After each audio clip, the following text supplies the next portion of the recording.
past Saturday, I had an opportunity as a veteran to march in the Veterans Day Parade. So again, thank you guys. Thank you for your work on that. Because T.J. Williams is in the audience tonight, I'm going to talk about Bridgestone Motorsports, who that organization came to Maplewood recently to speak to T.J.'s automotive students. They came from Akron, Ohio, and they spoke to the students about engineering and motorsports industry business. Each student was presented with a Bridgestone jacket. And TJ, have they taken them off yet? I hear they've been sleeping in them. Thank you, TJ and Bridgestone Motorsports, for investing in the future of our students and sharing their time, experience, and knowledge to help our students in their career choices and skill development. Mr. Pinkston. Thank you. November 13th, yesterday, going through December 8th, is the annual coat drive and book drive at Glencliff High School. And thanks so much to the Pencil Foundation and other community partners for making this work. If anybody has anything to drop off at Glencliff High School or the Family Resource Center, they are open and taking items, coats and books, between 7:05 a.m. every morning and 2:05 p.m. Monday through Friday. And then one last note, in Wright Middle School, which is just down the block from Glencliff, tonight is their annual Thanksgiving dinner for families, and it's one of the best nights of the year at Wright, where everybody gets together and gives thanks. Thank you. Ms. Brogan. So that cute kid on the keyboard tonight was mine.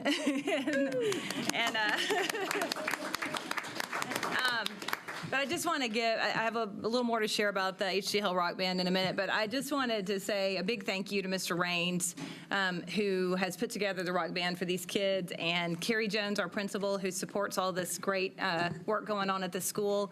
If you had told me that my daughter would be really into like Journey and the Beatles, I'd not have believed you, but she loves it and gives her reason to go to school, and they teach these kids how to play instruments and work together, and it's been a great experience for them. So thank you, H.G. Hill, for this great experience for my daughter.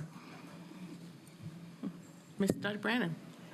Yes, I'd like to congratulate the students, cast members at Nashville School of the Arts for their very professional rendition of Hairspray last week. It was wonderful. We also thank the production staff and the band. Just want to congratulate IT Crestwell on a very successful and well-attended fall festival where Trelawney Lane is the principal. And on a sad note, I would just like to extend condolences to Risa Pope, who's the principal at John Early, in the loss of her mother, Mrs. Vesta Wheaton, on Thursday night. I just have a shout out to give to the McGavock FFA Club. They recently went to a national competition and they were named one of the best 10 in the nation. And I believe that was the first time that an urban FFA club had ever won that honor. And so the advisor and teacher, Jesse Lumpkins, is doing a fantastic job. And if you happen to drive by, you'll see alpacas out there in the yard, and you'll see goats and all kinds of neat animals. So she's doing a great job with that program out there. Thank you. We'll move on to awards and recognition, our people. Dr. Joseph. Well, thank you, Ms. Shepard. Educators are superheroes. Their influence on the lives of our children and the future of our community is immeasurable and truly heroic. Tonight, we have the honor and privilege of honoring 3 heroes whose longtime dedication, quick thinking, and courage saved lives, literally saved lives. First, we'd like to call up Ms. T.J. Williams. Could you please come to the podium?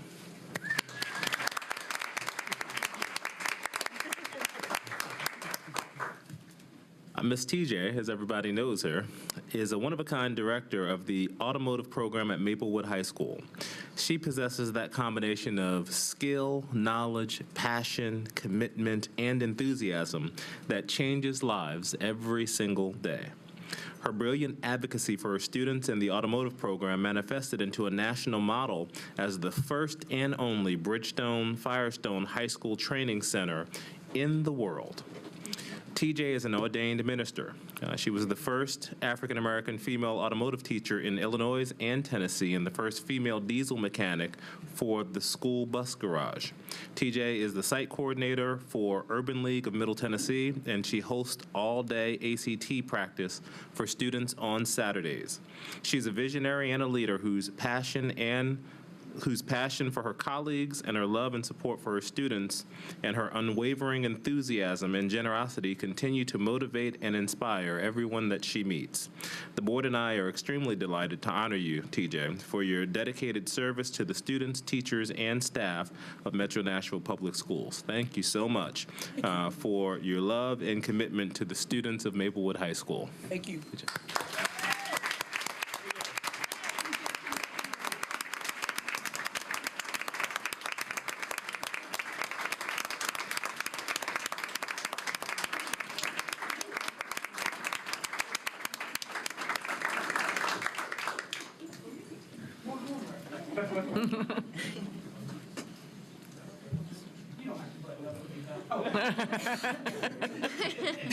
Surely not.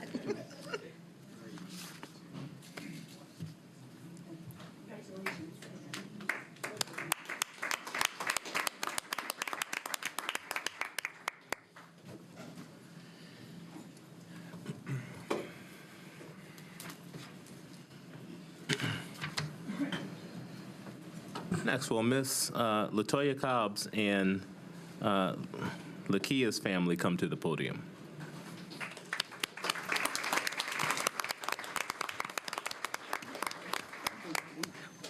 Amqui Elementary School Principal Latoya Cobb rode the school bus, on one afternoon.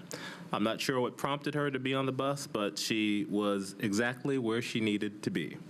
When she noticed that a 5-year-old kindergarten student, Lakia Miles, seemed to be struggling, she moved closer and saw that Lakia was choking.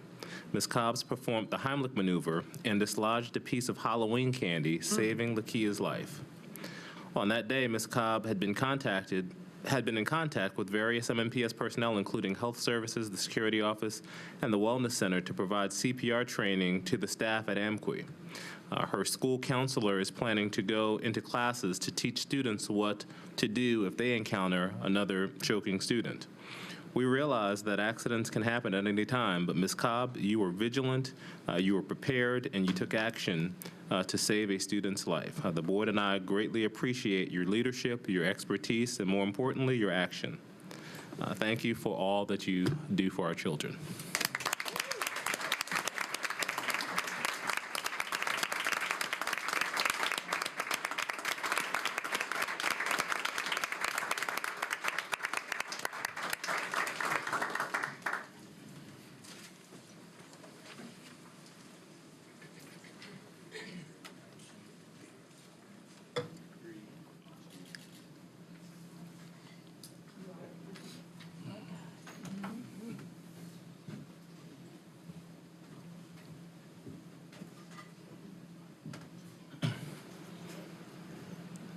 And can we have Miss Melissa Knapp please come to the podium, and Dr. Gleason, if you're here.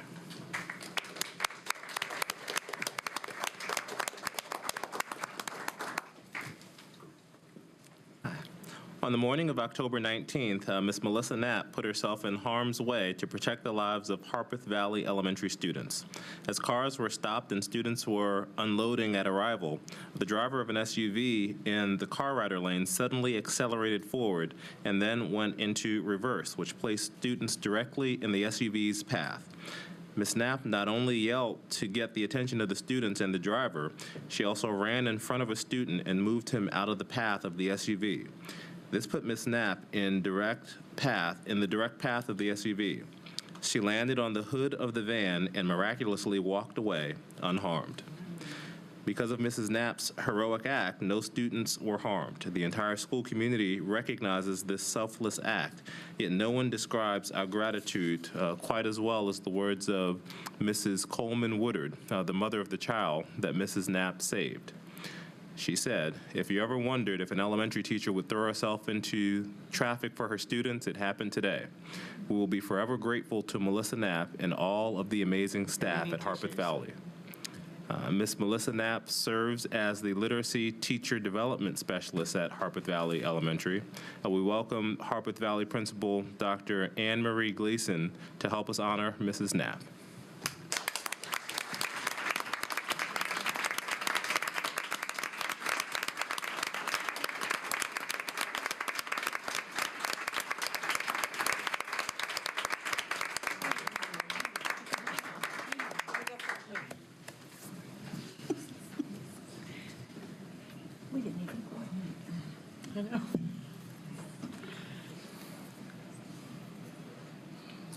Some great stories. Yeah. This scores awesome. It's just we so extreme. Right. Dark cloud. Yeah. The only way. Congratulations, everybody. Those awards are very well deserved. We'll move on to, and the good news is, our students. And first, we have student ambassadors from Stratford STEM Magnet School, Charlie Utley and Peyton Simmons. If you would come forward to the podium, please.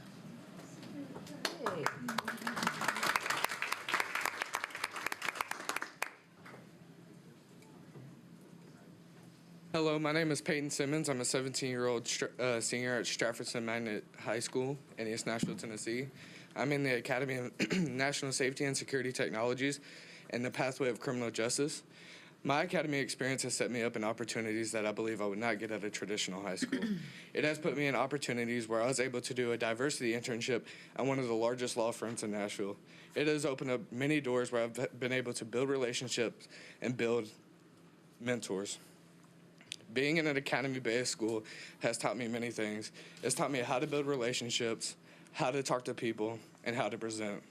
And for that, that's why I thank the academy-based high schools.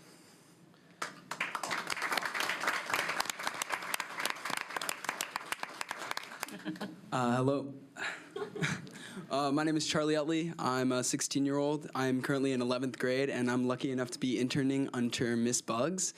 And I am also at Stratford High School in the Interdisciplinary Science and Research pathway. One of the things that's so special about this pathway is that in other pathways, they have like a main focus or like kind of a main goal for teaching their students. But in ISR, you know, in the name, it says interdisciplinary. We actually we cover a lot of different types of sciences. So, you know, 9th grade, it was kind of a prep year just so that students could, make sure that this was the pathway that they wanted to be in. So we kind of spent some time studying the brain. 10th grade, we looked at focuses such as water quality, Wolbachia, and at the end of the year for our final project, we got to study decomposition through a rat body farm. 10th grade, we are studying cancer. Today, we were actually, in the lab studying cell metabolism, and we were able to throw our own health fair just so that students could teach other students about the adverse effects of different hygienic materials. Through this pathway, I was actually able to get job shadowing opportunities. I was able to intern at Vanderbilt. I was able to, over this past summer, I was able to land an internship with the national, what is it? I can't remember the name of it, but it was an architecture internship. I apologize. So just through ISR, I've been able to get so many great internships and connections, and I've been able to make all these great connections. And yeah, that's basically it. Anything else? All right, thank you so much. Thank you, gentlemen.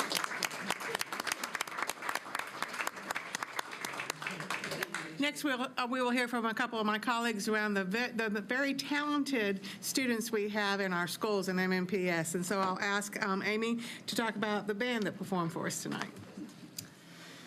The MNPS Rock Bands program began in the fall of 2012 with 2 classes at Hillwood and a 7th and 8th grade class at neighboring H.G. Hill Middle School. These classes provide students with an opportunity to learn musical and performance skills, gain an understanding of American popular music's heritage and history, and develop the business acumen and personal skills necessary for success in the professional music world. Students may learn as beginners music or work to develop their skills and abilities on keyboard, bass, drums, guitar, and as vocalists. Music theory instruction is incorporated as well, including reading commercial music notation, such as the Nashville number system, and chord symbols, as well as improvisational skills. The group works on many styles of popular music, with students often suggesting songs to the director. Students enjoy this wonderful opportunity to explore the world of music in an inclusive, nurturing environment. Jerry Raines directs the MNPS rock band programs sorry, I can't talk tonight. Jerry Raines directs the MNPS rock band programs at Hillwood High School and H.D. Hill Middle School. He began performing as a commercial musician at the age of 13, playing piano and saxophone. He holds degrees in music education from the University of Tennessee at Chattanooga and Memphis State University. He's been teaching music in public colleges and schools for more than 35 years. He and his two sons, Bradley and Jacob, have lived in Murfreesboro since 2012. Thank you, Ms. Berg. Ms. Pierce, would you like to talk about the artwork from J.T. Moore? Sure. If you look along the side of the room here, we've got art on display from J.T. Moore Middle. J.T. Moore Middle School's art teacher, Melanie Guyon, brings 20 years of experience as a professional artist into the classroom. By teaching her students the various ways that art can be applied to their everyday lives, no matter where their interests may lie, Melanie works hard to make her classroom a place where students feel safe to explore new mediums, to discuss ideas, and to embrace curiosity. Melanie began working in Nashville schools as a visiting artist in 2009. She enjoyed it so much that she began substitute teaching in 2010, which led her to pursue a career as a full-time art educator. In 2016, Melanie was awarded Tennessee's first-year Art Educator of the Year. That same year, she won the annual university-wide research symposium at Tennessee State University for her research and presentation on art using recycled materials across the globe. She believes that art is the one place where all disciplines connect, making art a natural fit into the MNPS STEAM initiative. So the work on display are from across all the grades 5 through 8 at J.T. Moore Middle, so go take a look at it. Thanks so much for the opportunity.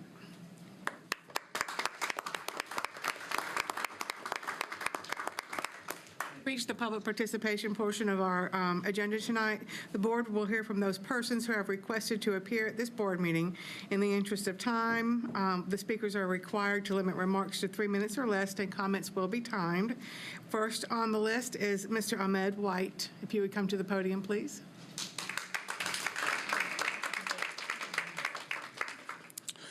Good evening, Chair, members of the board, Dr. Joseph. My name is Ahmed White.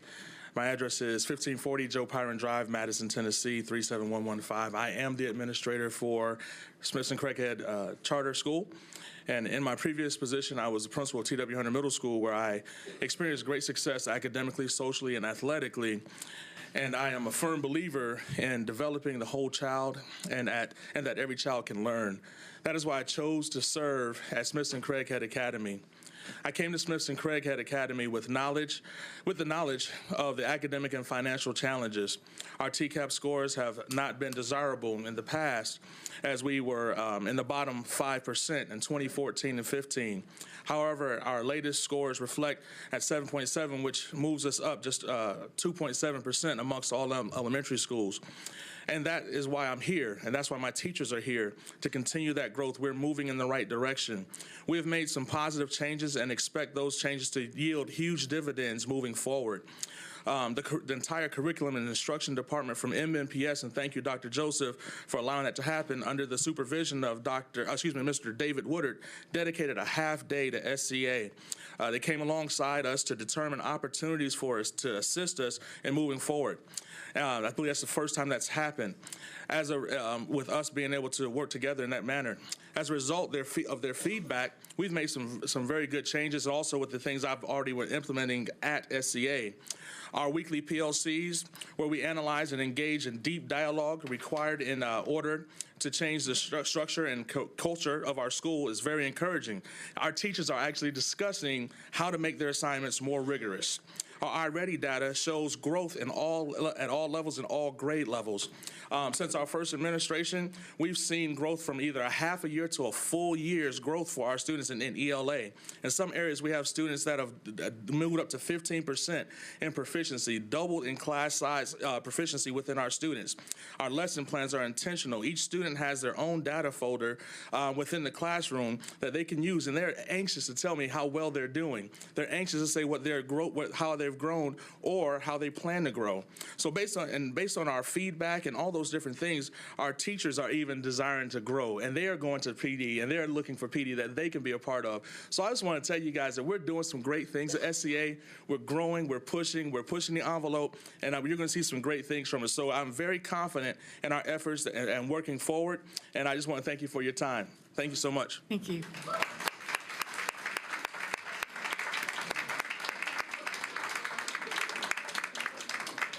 Pastor John Raphael. Good evening, Chair, members of the board, and Dr. Joseph. My name is Father John Raphael. My address is 4487 Post Place, Nashville 37205, and I am the chair of the board of directors of Project Reflect Smithson Craighead Academy. By way of relevant background, I am currently chaplain and ethics consultant at St. Thomas West Hospital in Nashville. One of my pleasures is to welcome the MNPS students who come. We have a partnership with St. Thomas. I do their welcome for all of the high school students several times a month. In my previous assignment as a priest during the years 2004-2011, I served as assistant principal, and president of St. Augustine High School in New Orleans, Louisiana. I am a 1985 graduate of St. Aug.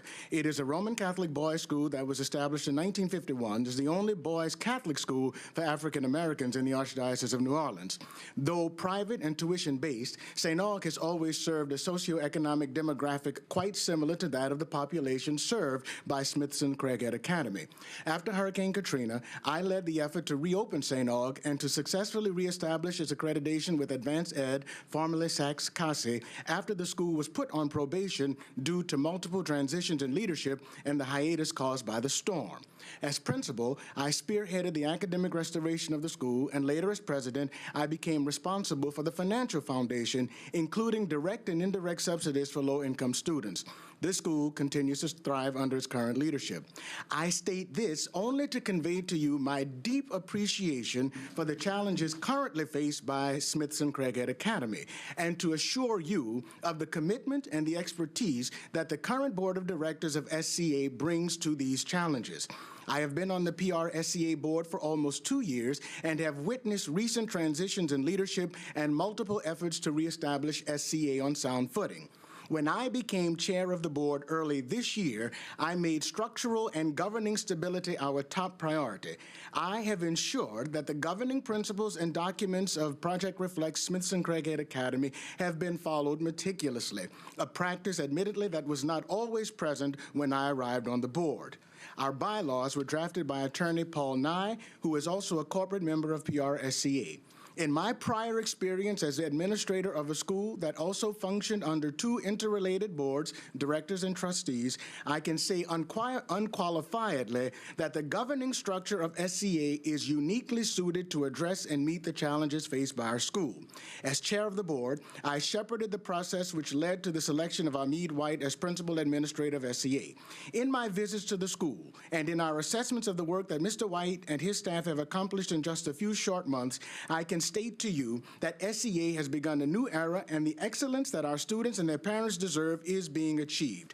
In the name of the Board of Directors of PR-SCA, I ask you to give us the opportunity to prove this to all stakeholders and to all who have a vested interest in the education of our youth. Thank you for your time and consideration. Thank you, Father.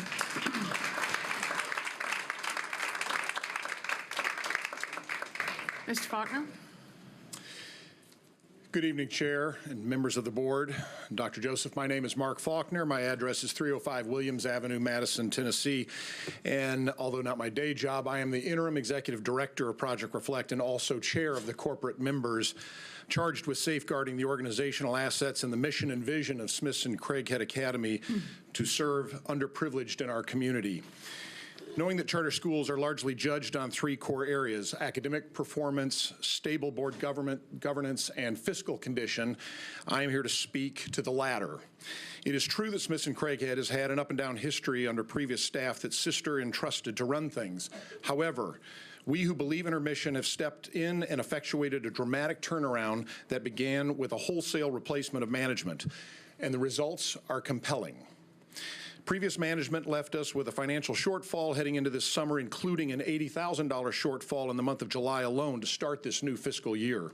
Mr. White and his staff, with board and membership support, bridged that and have successfully managed the school to very positive cash flow these first months of operation, so much so that we have generated over $106,000 in excess revenue that offset the shortfall and leaves us in solid financial condition. We have also solidified the bank loan with excellent loan-to-value ratio, and we have easily made all payments. And based on our performance versus budget, we even have other financial firms wanting us to refinance with them. I'm assessing those options, and although we don't need to refinance, it's nice to have options. SCA is well on its way to having its most successful year, both financially and academically. Please allow this good work to continue. It's important for the community, but mostly for these sacred kids.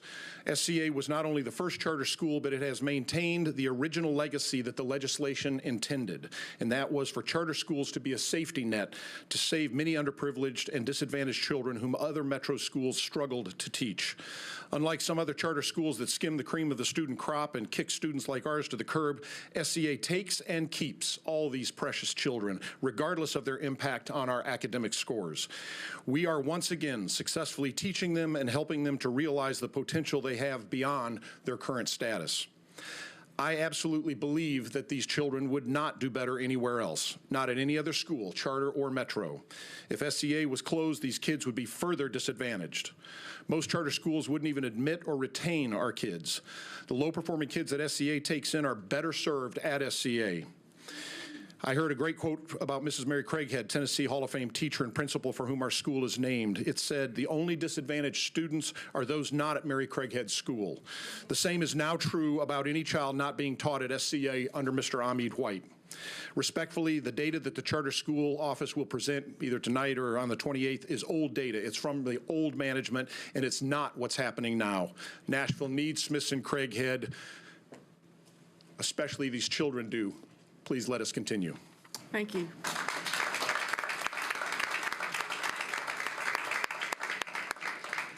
We will move on to the consent agenda. Ms. Spearing. Thank you, Madam Chair. The consent agenda reads as follows. 1A, approval of regular minutes from 9/26 and 10/17/2017. B, recommended approval of change order number 3 for East Nashville Magnet High School Stadium improvements, ROMAC Incorporated. C, recommended approval of change order number 4 for Overton High School additions and renovations, American Constructors Incorporated. D, awarding of purchases and contracts. 1, Alave Inc. 2, Southern Kitchen Services, LLC. 3, Tennessee Department of Children's Services. E, legal settlement L-16217 for $55,000. And F, legal settlement C-35-328 for $18,000. Madam Chair, I move to approve the consent agenda as read. Can I get a second? Second. If you use your iPad and go ahead and vote on the consent agenda.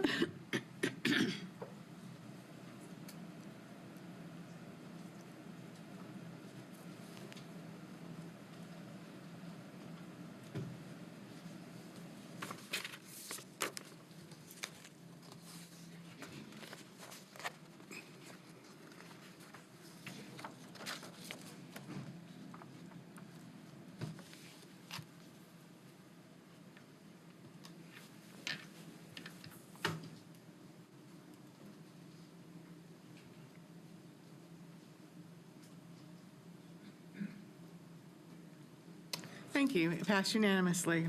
We will move on to the reports section of our agenda, our organization.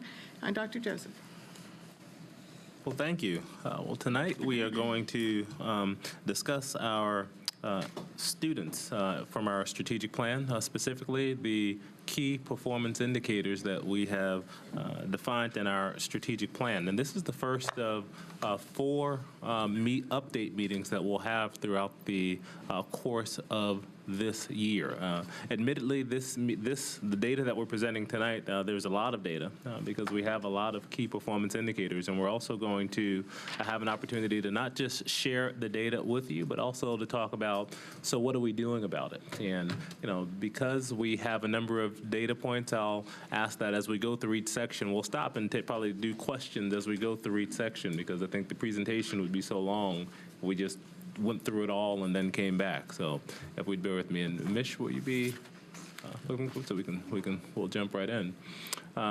I want to thank you all for all of the hard work that you did last year, particularly in establishing our mission, our vision, and our core values, because now that we have a clear mission which says we want to be the fastest improving urban district in the country, and we have our mission to provide a great public education to every student every day, and we live leading with our values of making sure we pay attention to the whole learner, that literacy is a focus and excellence is our standard, that we make sure that our instruction is relevant, that we foster innovation, we develop our talent, collaborate with our families and our staff and our students, that we recognize equal isn't equitable, and that we celebrate our diversity.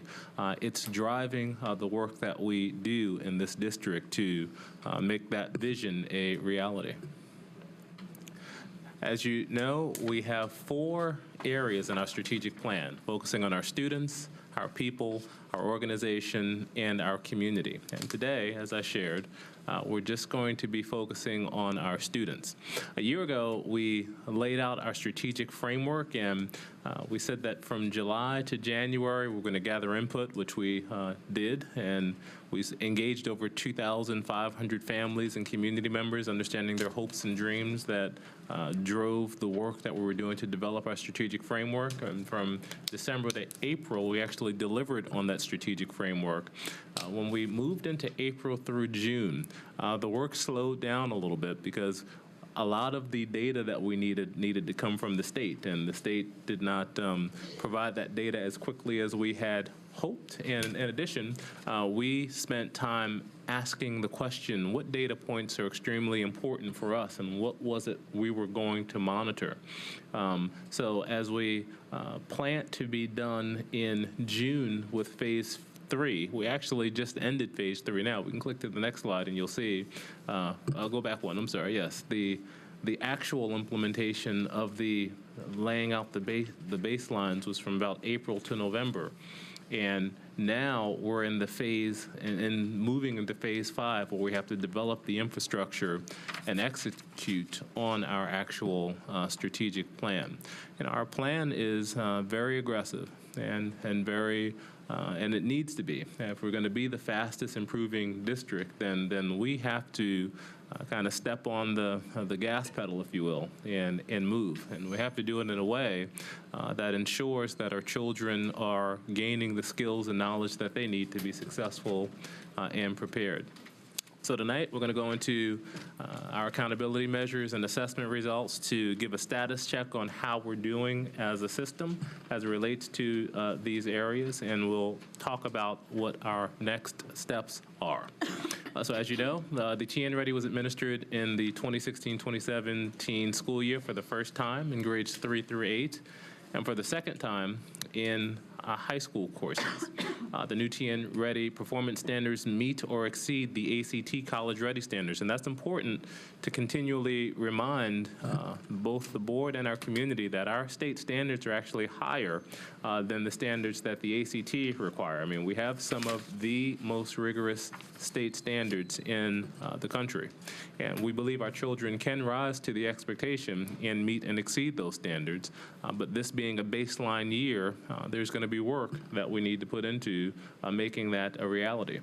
The majority of MNPS students and Tennessee students at each tier fell short of the new on-track requirements for English language arts and mathematics. And when we looked at MNPS performance on track or higher, it was below the state percentage in all subject areas, and we'll go to that specific data now. So as you look at our performance in grades 3 through 5, 6 through 8 in high school ELA, you'll see that the state, we had about a third of the state students performing on standard, and as we looked at MNPS performance, it was slightly below that of the state. Similarly, that was the case in mathematics, whereas in 3 through 5, we had 40.1% of students achieving proficiency in 3 through 5, and in 6 through 8, about 35.8% of students at the state level achieve proficiency, and at the high school level, only 21% of students, 21.5% of students in the state achieve proficiency. The MNPS performance was slightly below in all 3 areas. In science, there was stronger performance, but I must note that we do not have new standards in science yet. Those standards will be changed, I believe, this coming year, and as those standards change, we could expect much more challenge for students who are taking those assessments. But in any case, at the present moment, we do see stronger relative performance on the current science standards. And when we look at our TN Ready high school end of year courses, comparing how we performed this year versus last year, we did see a slight gain in high school English, math, and science, but the growth was minimal from year to year. As we broke our data down by student group, you recognize that overall we still have achievement gaps between our African American and Latino students versus our white and Asian students, and of particular concern for us was the percentage of students with disabilities and English language learners and their performance on these state exams. And similarly, we find that case to be true in mathematics, whereas as we looked at all students, only about roughly 27.7% of students were proficient or advanced with all students. And we saw differences in our student groups, and particularly significant differences between our special education and English language learners and our non-special education and English language learners. Overall, as a district, we were in the achieving category. Achieving is the second highest of 4 performance categories. Exemplary is the first category, then achieving, then progressing, then needs improvement.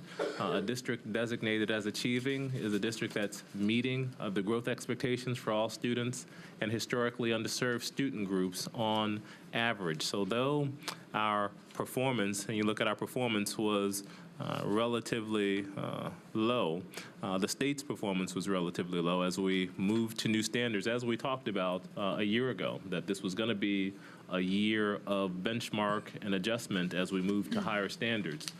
But our overall performance was on average with that of the state as we look through it.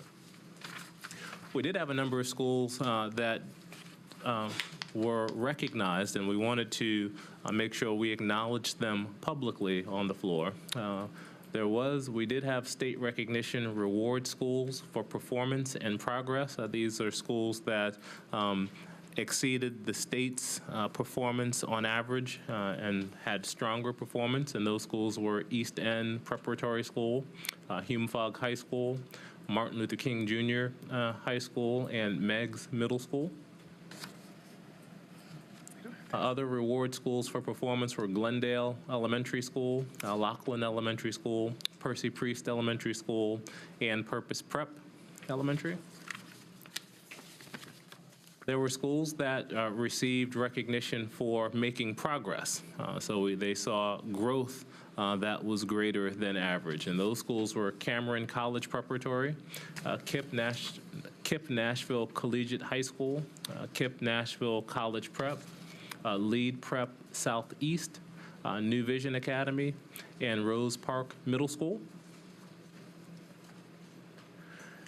And we had schools that were identified as priority schools that had significant growth. And those two of those schools were Inglewood Elementary School and John B. Whitsitt Elementary School.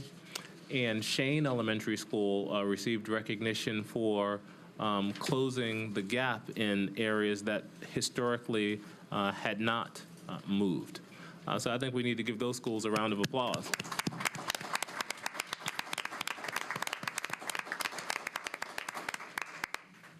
So, I mean, the goal is to make sure all of our schools are receiving some recognition and showing that growth. If we're going to be accelerating at a faster rate than the state, then we need intentional action. And that's one of the reasons we spent a great deal of time over the course of this year identifying key performance indicators that we internally could monitor during the course of the year, because what we must do is recognize early when students are falling off track. And if they're falling off track, ask the questions, what are we doing to get them back on track?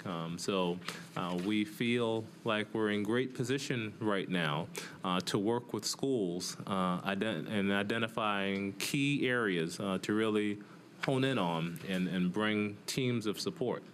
So as you know, as we said, we have 4 areas within our strategic plan. Within those 4 areas, there are 7 priorities. Today, we're talking about the 3 priorities under our students section of the strategic plan. Just to remind the community of where we've been, the board has been doing extraordinary work over the course of the year. They started with really looking at our policies, and I thank Ms. Frog for her leadership in the entire board's work, working with the Tennessee School Board Association to revise all of our board policies. And over the course of the year, the community will have an opportunity to see our new revised policies and have an opportunity to provide input into those policies. And one of the things the board and I recognize is that we need good policy to help us accelerate our work.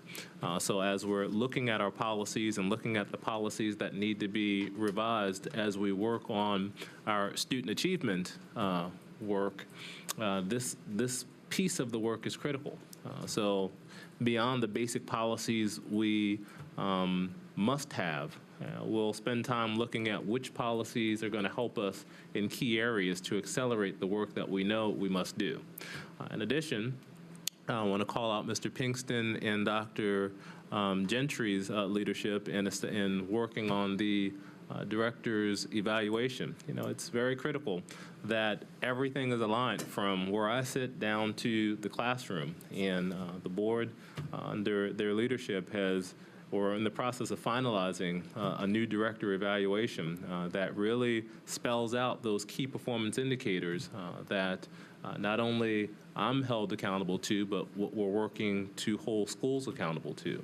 So now that we have key performance indicators by strategic framework goal area, and those key performance indicators aligned to the accountability measures that we monitor, and as a result, we have established 23 project plans that will drive that work.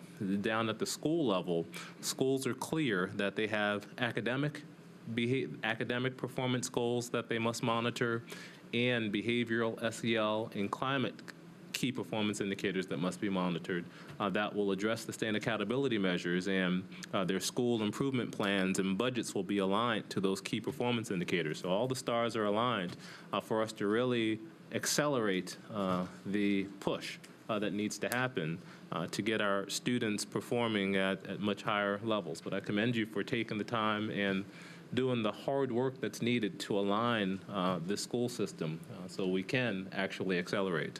Because without that alignment, it is absolutely impossible to move a district at scale as large as we are. So thank you for that work. So as we talk about our key performance indicators at the school level, which is the focus of tonight's meeting, we are very clear about what it is we're monitoring. And we're monitoring data points from pre-kindergarten through high school. And those data points that we're really looking closely on, that we will be reporting to you on frequently, are the pre-kindergarten assessment. It's a new assessment that is called GOLD. It is a observational assessment that allows us to better monitor how pre-kindergarten students are performing in a number of areas. We have the FAST early reading and mathematics assessment. We give that in our early grades, early reading and early mathematics grades, for us to assess how students are doing. We've used it previously as a district-wide screener, universal screener assessment. We have the MAP-R, Measures of Academic Progress in Reading and Mathematics. Those tests are administered 3 times a year. They are adaptive tests that allow us to have predictive analysis. So we'll be able to determine how students are predicted to perform not only on state tests, but on critical tests like the ACT. And we'll be able to better communicate to families whether their children are on or off the college readiness trajectory over time as we continue to work utilizing those assessments. We have the TVAS, which is the state ranking of how our teachers are performing, and gives us a measure of teacher quality, and so we want to monitor that as we go through. We have the FAST curriculum-based assessment, which we use in 9th grade for students as a measure. Our English language proficiency assessments that are given annually through the state. And as we talked about special education performance, it will be important for us to monitor how our special education students are performing in relationship to our non-special education students, because that does have to be a focus based upon what our data is telling us. Also critical is looking at family engagement and how are we reaching out to families and working closely with our families to make sure they know they are needed, wanted, and are active parts of our schools and our school governance process.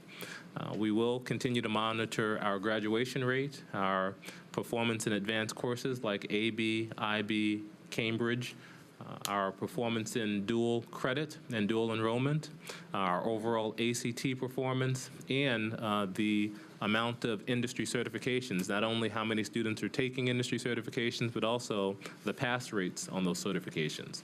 So those are our pre-K through 12th grade measures that we're monitoring at the school level. If you go back one more time, and then at the, in addition, we're monitoring behavioral and SEL supports. We recognize you can't get to the academic supports if the climates of schools are not strong. So first and foremost, we must monitor whether kids are in school. This is something that we have not monitored as closely as we need to, and as we go through the data, you'll see we have a compelling reason to monitor it because we have lots of students who don't show up to school consistently. And if you don't show up to school consistently, you can expect that the performance will not be as strong as it needs to be.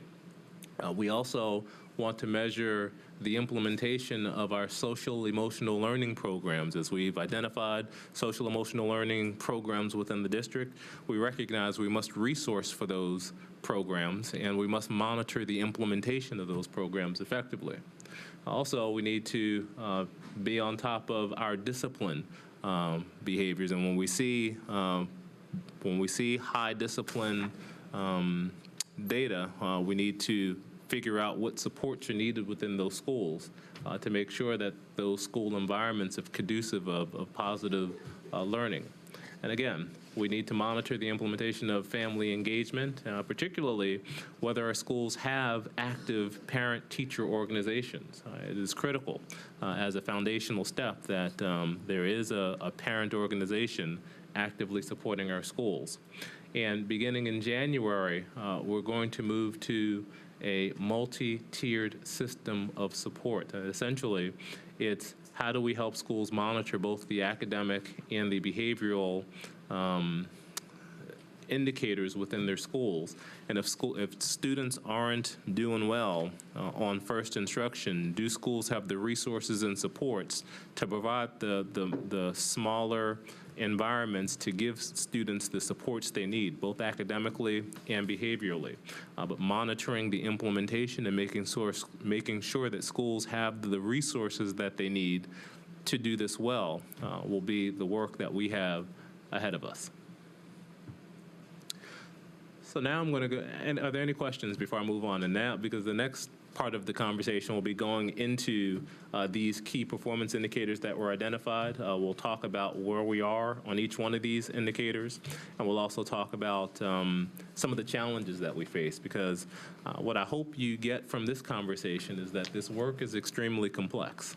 And as we take steps forward based upon the resource that we have to execute, we must acknowledge that there are challenges. And I think our job is to find a way to help schools in this district overcome the challenges that we exist, because they're there and they're real.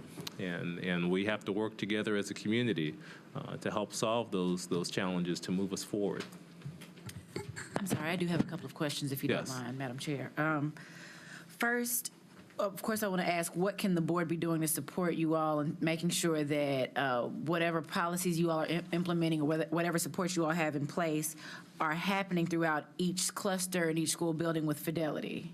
So, you know, with the homework guidelines, with norms you all set for testing, just anything, what can we do to help support? But I also want to see about the dashboard we've talked about before as a board, so I could be able to at any time look at the data from my schools and see what's happening at Stratford, or what's happening at East End Prep, or what's happening at any one of my schools.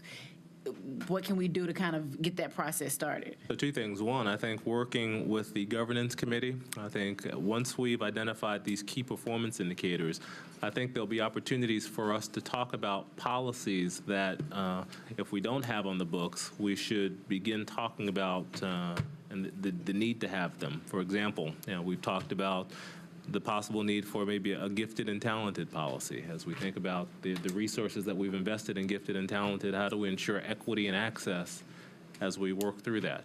Currently, we don't have a policy on the books, but there are lots of districts that do have them that we should be talking about as we think about the equity work. But there are numerous policies that we could talk about as we think about what is inhibiting the acceleration of the work. But those conversations, I think, should take place in that governance committee as we're looking at the policies and renewing the policies that we currently have, asking the question, are there any that are not there that could provide some clarity and better guidance to our schools?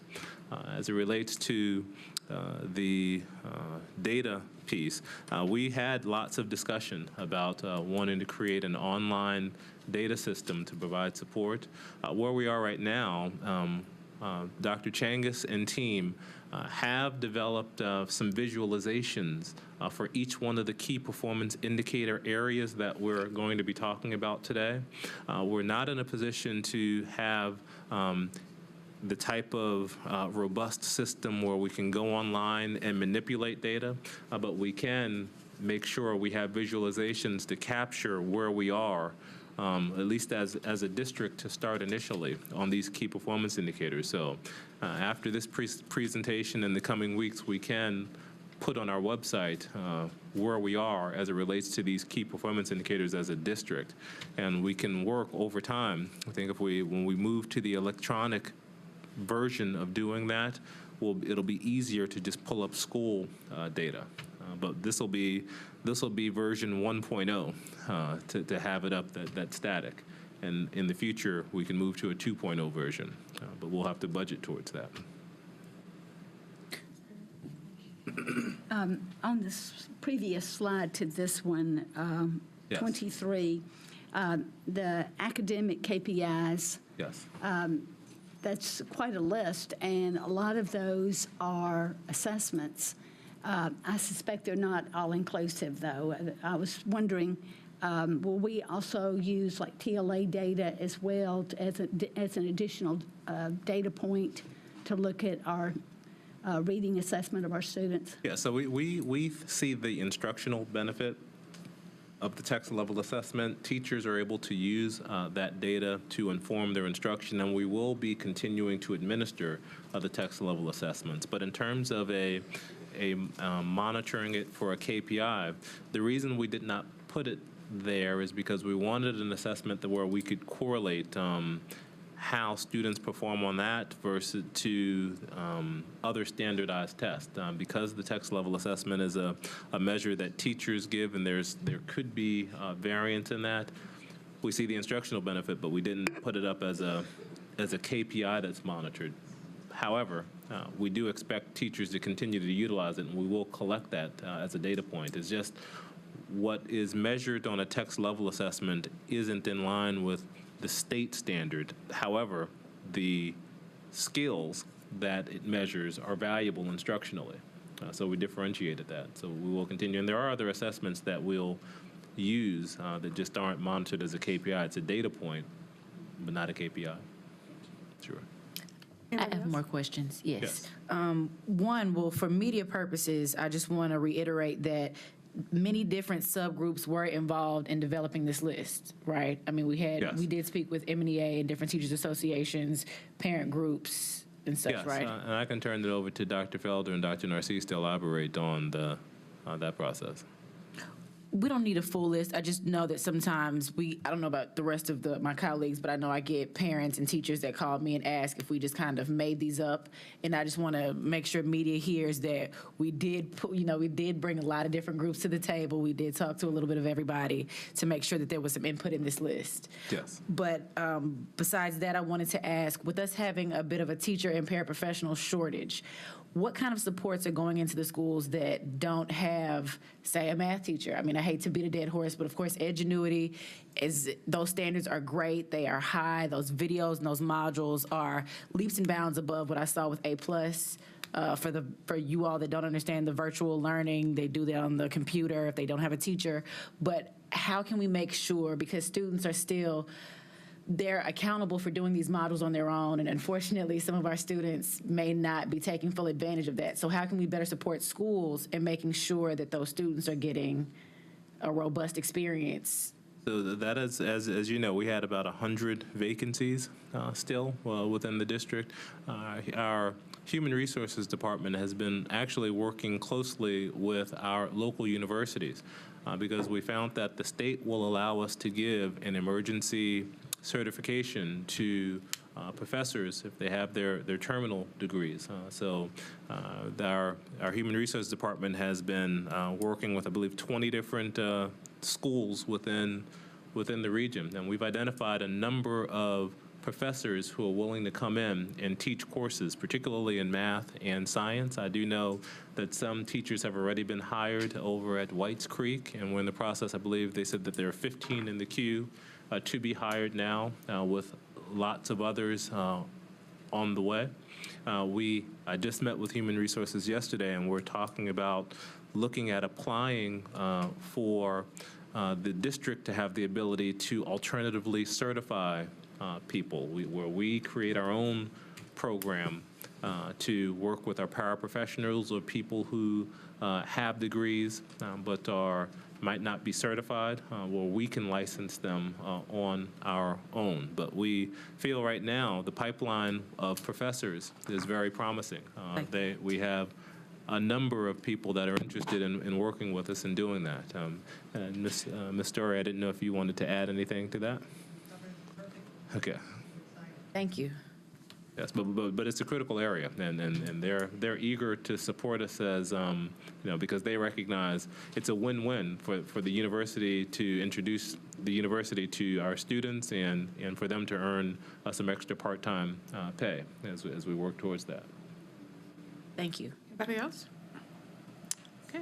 Okay, so moving on to our first KPI, which was the gold assessment. The gold assessment is an observational assessment where they monitor pre-K performance in a number of domains, and the domains are there.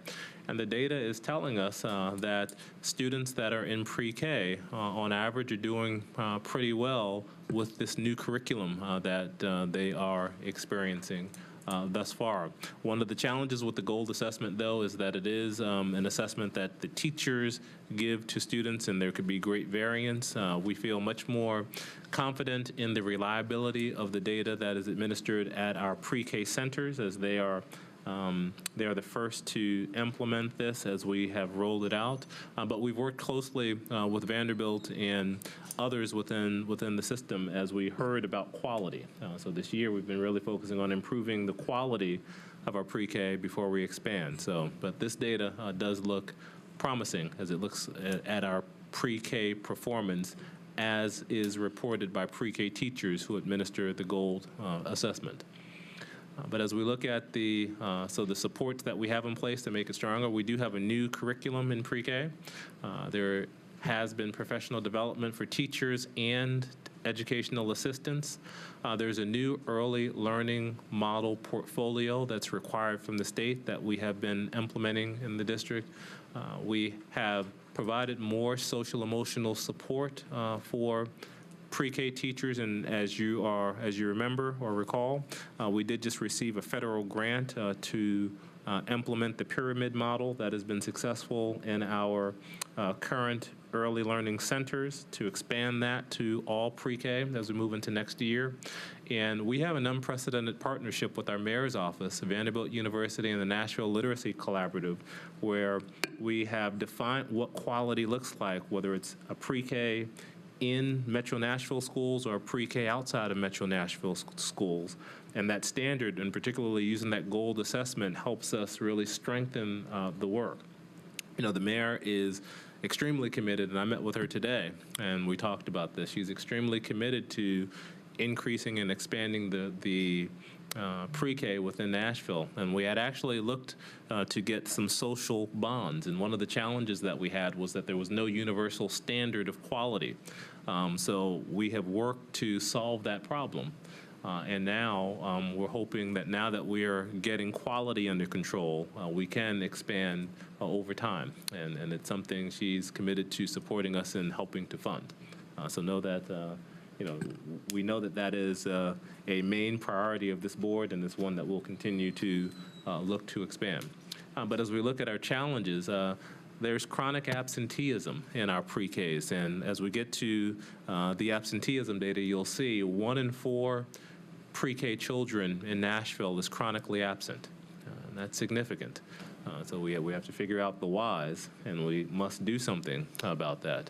Also, the marketing and communication of our pre-K programs seems to be a challenge that I don't think families are really aware of the access and how to be involved, how to access our pre-K. So we have work to do there. Providing direct training to pre-K teachers. You know, we train the trainer lots of times, and that's not the most effective way to train. Sometimes you want the teachers to directly get the training firsthand and take it back. It's a cost issue that makes that difficult, and we've got to figure out how to better solve those challenges. We have new curriculum, but there's always a learning curve in the implementation of new curriculum. So we need to continue to work with teachers to support that. And then the cost of expanding pre-K is something we'd have to work with the city to do most effectively. Any questions on that before I move on to the next?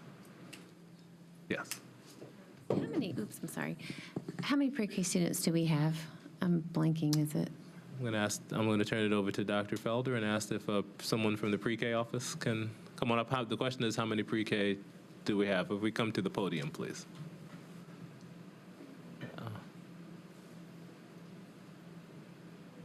Seats for about 3,352 students, both general education and exceptional education students. And how many are filled? So right now, we have about 100 general education vacancies that are kind of all over the district, and then the remaining probably about 150 exceptional education seats available.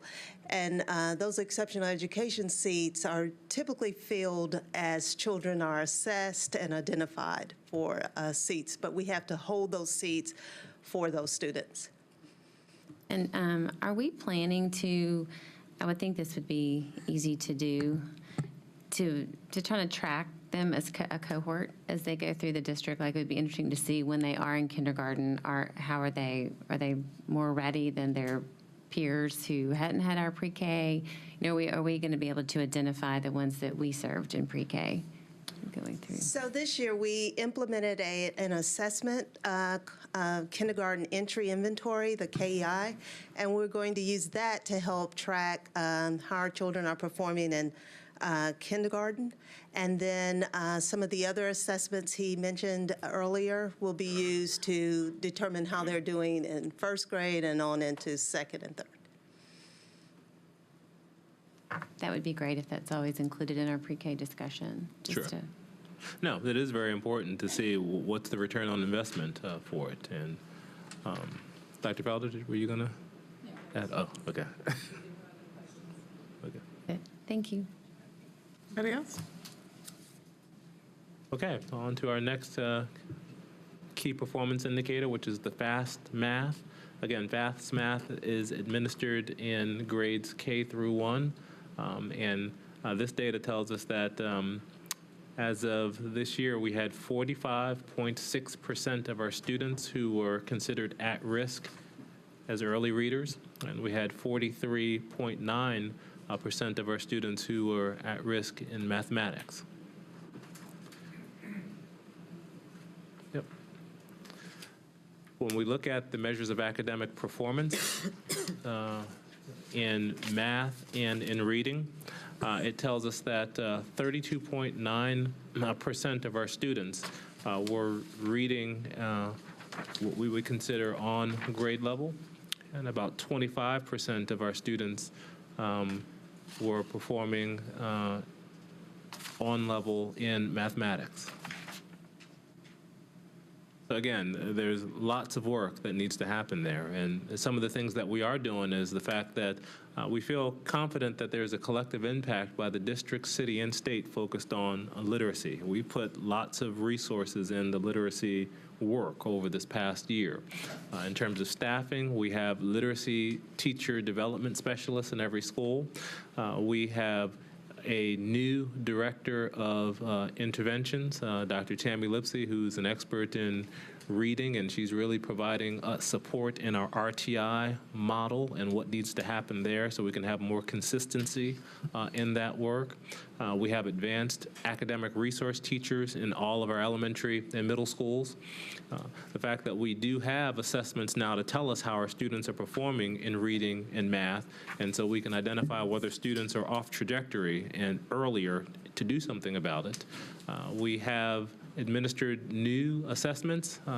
We have a new item bank and quarterly performance benchmarks that are administered in schools.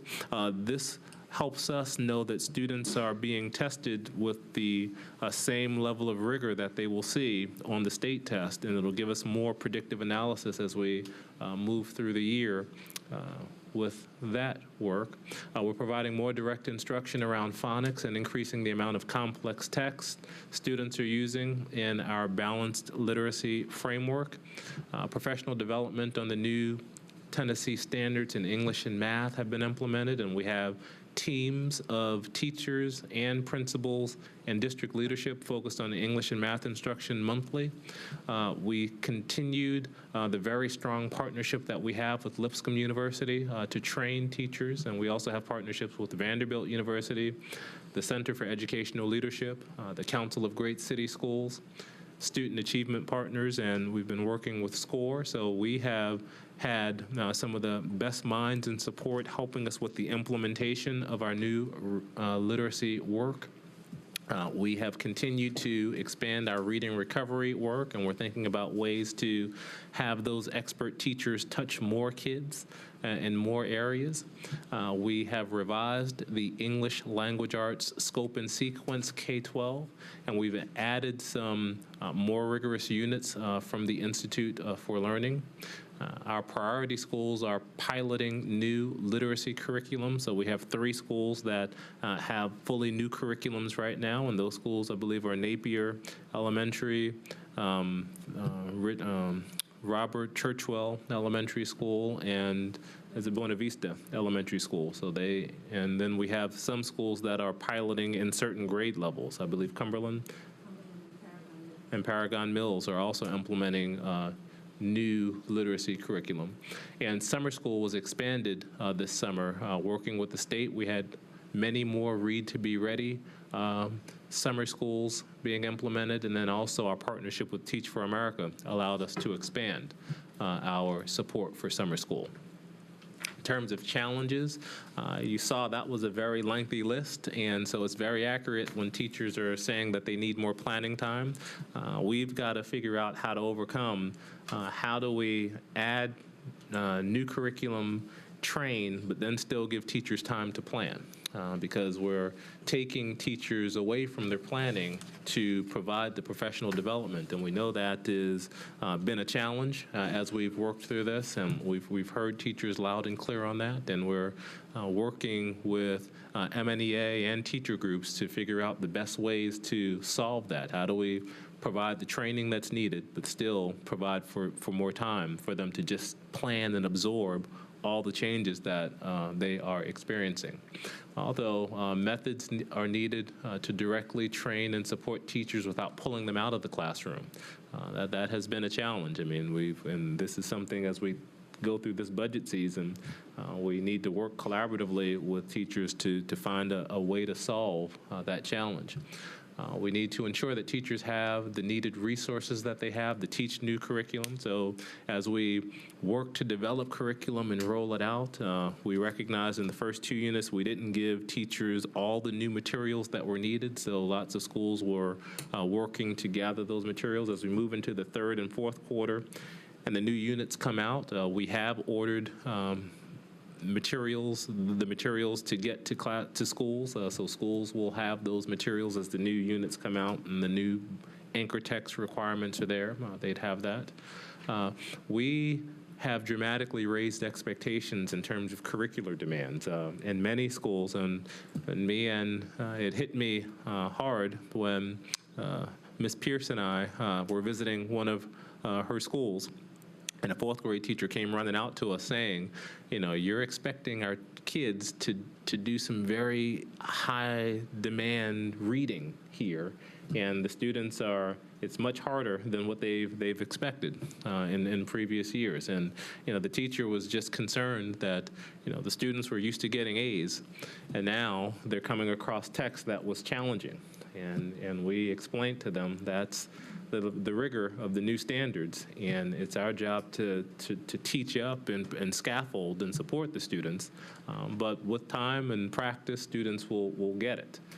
But we have to expect much or we won't get much. And so that's something we have to adjust to as we work to do that. One of the things we know we need to do as we continue to develop this curriculum, because right now we just sent the curriculum out to everyone, the curriculum guide itself does not provide the type of scaffolded support we'd like to see, particularly how do you support our special education students, how do you support our English language learners, how do you even make the curriculum extension stronger for those students who are able to handle that level of rigor. So as we continue to revise the curriculum, we're going to revise it looking at those specific areas to enhance it. This was just a curriculum 1.0, but we know that curriculum work has to be continuous as we move through, and the training has to be continuous. Schools would benefit from classroom libraries. As we've gone around, we've noticed that some schools have very well resourced libraries, while other schools do not. And we want to make sure our kids continue to have access to libraries throughout the district. The English language curriculum and sequence requires more strategies and supports for teachers. As we rolled out the curriculum, we do need to do a better job of giving teachers more planning time and direct teaching of the new scope and sequences. We've relied heavily on our literacy teachers, the LTDSs within buildings, to provide that training. But again, we know it's best when teachers can get the questions answered directly from the source. There's variation in implementation because as we roll out from school to school and we have different LTDSs and different principals, We know we have to monitor that implementation. General education teachers need additional support and differentiation, as we talked about.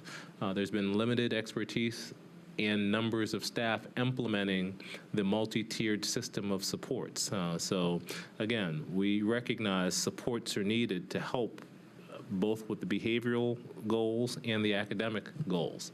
And then there's capacity building that's needed across roles through the district. We have not been comprehensive in how do we support families with these new standards and the new expectations that we have, helping the community understand that it's okay if your child doesn't get an A if they're learning. Sometimes if you're learning something hard, you get a C, but I'd rather get a C in something rigorous than an A in something not rigorous. But helping families adjust to those expectations is work that we have to do. We have to continue to monitor the implementation of the literacy work as a whole, because we do have lots of literacy work happening at once. So how do we sequence it in a way that schools can absorb it and not feel overwhelmed? We know we're not reaching teachers well through the training model that we have, as I've discussed. And then accessing our systems of data. So, we have new data systems, but as we've been rolling things out, we've not had, the thousands of teachers that we have having access to the data system, understanding how to best utilize that system. Though it's a good system, we've got to, again, it's just a capacity and a time piece to how do we find a time to help them access the data and understand the systems that we have. And most importantly, we've got to identify abandonment goals and understanding the connections across work. So as we're putting in new work, we've got to help teachers understand that it's okay that you don't have to do some of the old expectations, that some of the old things they were doing, they don't have to do them anymore to take on the new things. I think teachers want to get things right, so they keep holding on to the things they've been doing while we're adding new things. And if we don't clearly communicate the abandonment goals, there will be a sense of overwhelmness that will be pervasive, and we recognize that could be the case right now, and we need to work with our principals and our teachers to help identify, as we're adding new things, what things can we take off of their plate. I'll stop for questions before we move on to English proficiency. Dr. Gentry? So my question isn't necessarily about any individual thing there. So I'm trying to think back to, a lot of the foundational work that we spent the first year doing, right? And so and these are definitely problems, and I just wondering if, as you look at them, Dr. Feld looks at them, Dr. Narcisse looks at them, do they seem symptomatic of something else, a little bit more fundamental?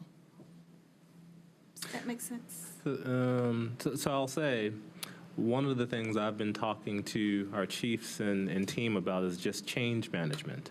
How do we manage this change? So right now, just at our last cabinet meeting, we discussed the fact that we have a lot of key performance indicators right now that we've now told schools they need to execute on. But we've not trained schools on how to do that work. So if you don't know how to do that work, and there are lots of things, and then you feel that there's a sense of accountability, if we don't communicate that it's okay to focus on one or two to start and help them lock in on that with the tools that we have, there's going to be some challenge and some pushback. And that's what we see now and we feel now. And it happens everywhere. I mean, I think I've been in 2 other districts and have been a part of leading that change, and everyone's always overwhelmed when there's something new. And it's hard, and they want to get it right, and there is accountability to it. We have to do a better job of managing that change and communicating towards people, and we're working towards that. The good news is we recognize it, so we're stepping back and pushing down and locking down, and we're going to be working as we have our curriculum update meetings, and we're going to be clarifying the how.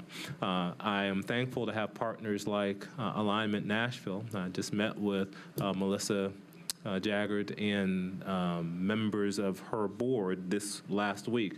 as we talked about, how do we manage the implementation, particularly at the principal level and the teacher level? What supports do we need to do that? And we're in conversations to see what that support could look like as we work to execute on this, because it's big, and it's complex, and it's important. So we must get it right. Because I'm just making sure that we recognize that there's something underneath all of this that's not easily quantifiable. So there are some adaptive challenges that could exist there. The expectations piece could be big. The training piece is big. Could there be issues with how we perceive special education students, how we perceive ELL students, how we work with students who don't have lots of money, how we work with students of different races. I mean, there are lots of things that could be all in between there that impede the progress. We have to take it one step at a time and kind of peel the layers back and look at schools and work with principals to think about this. But it is the ultimate adaptive challenge, the challenge where there's no quick technical solution to solve the problem. We're going to have to really help unravel people's beliefs, people's expectations, values, and to push forward effectively. And we're aware of that. All I wanted to hear. Thank you. Anybody else? Ms. Pierce? So we touched on some of that, but, when I look at this list of challenges and see, needed strategies and supports, additional support, thinking budget. And so are these things that we might see in this next budget request in terms of people helping fill that capacity, or is it more training? Is it all the above? If you could elaborate on some of those examples. Yeah, and we'll talk to that. I think as we move into this next budget, our initial thinking and our team is just beginning initial thinking, and we're working with Ms. Hunter to schedule times to talk about the budget timeline and process. We're not going to be recommending lots of new programs in the current year. We're really going to be spending time thinking about, I think the SEL work is probably the biggest budgetary item I'm thinking, because as I hear schools, we hear lots of schools that are speaking to the need to better manage climate as they get to the academic work, and that was a big piece of the budget that was left off when we had to reduce our budget from last year. But I do think we have to look at the time piece that teachers are experiencing, and is there a way to provide professional development where there is a technology solution that could be effective, that could give people time back? Or are there ways where we can look at how we're scheduling, and particularly the master scheduling, to give people more time? I mean, I think those are the areas we have to really push on. So a lot of this at least on this slide, isn't budgetary as much as thinking about the how of the implementation and finding efficiencies and other ways of doing business. We're a part of a collaborative with Learning Forward, and Learning Forward is probably the premier and professional development organization in the country, and we are looking at our problem of practices. How do we provide high-quality professional development in a way that doesn't require us pulling people out, getting subs, and physically having to train? And we're looking for best practices around the country to be able to do that, to propose as we move forward. Just one other question. Is there any example you could give on like an abandonment goal that you're seeing that people are having a hard time releasing? That would be assessments that they're using, that they like to use, that they've been using for years, that if they use the MAP-R or MAP-M that they had to give anyway, they could get a report that would give them the same data instead of giving the MAP-R and then giving their own assessment that they had been using. And then saying we don't have time for teaching because we're giving extra tests that we didn't need to give. Gotcha. Anybody else? Okay. See? Okay, so moving on to our English proficiency exams. So we were seeing growth in our English proficiency exams in between 2014 to 2016, but in 2017, the test changed. And the test became like everything else. The standards totally changed, and now we're in a baseline year. So the good news is we were seeing growth with our ELL. Now we're renorming, and this will be a baseline year for us. Michelle, we can move to the next slide. So as we do that, what we feel good about with the work we've been doing over the past few years and the investments that you've made in English language learner performance in previous years was that we have extended learning opportunities, both summer school and after school opportunities for English language learners within the district. We have increased the professional development for English language learners and English language learner teachers and non-English language learner teachers within the district with our partnership with the Council of Great City Schools and our collaboration with Vanderbilt University. And we feel good about the family engagement opportunities, that we've expanded family engagement opportunities for English language learners in particular. Some of the challenges that we face are that the assessments and standards continue to change. And because the standards continue to change, it's difficult for us to determine whether the supports that we've put in recent years are still effective.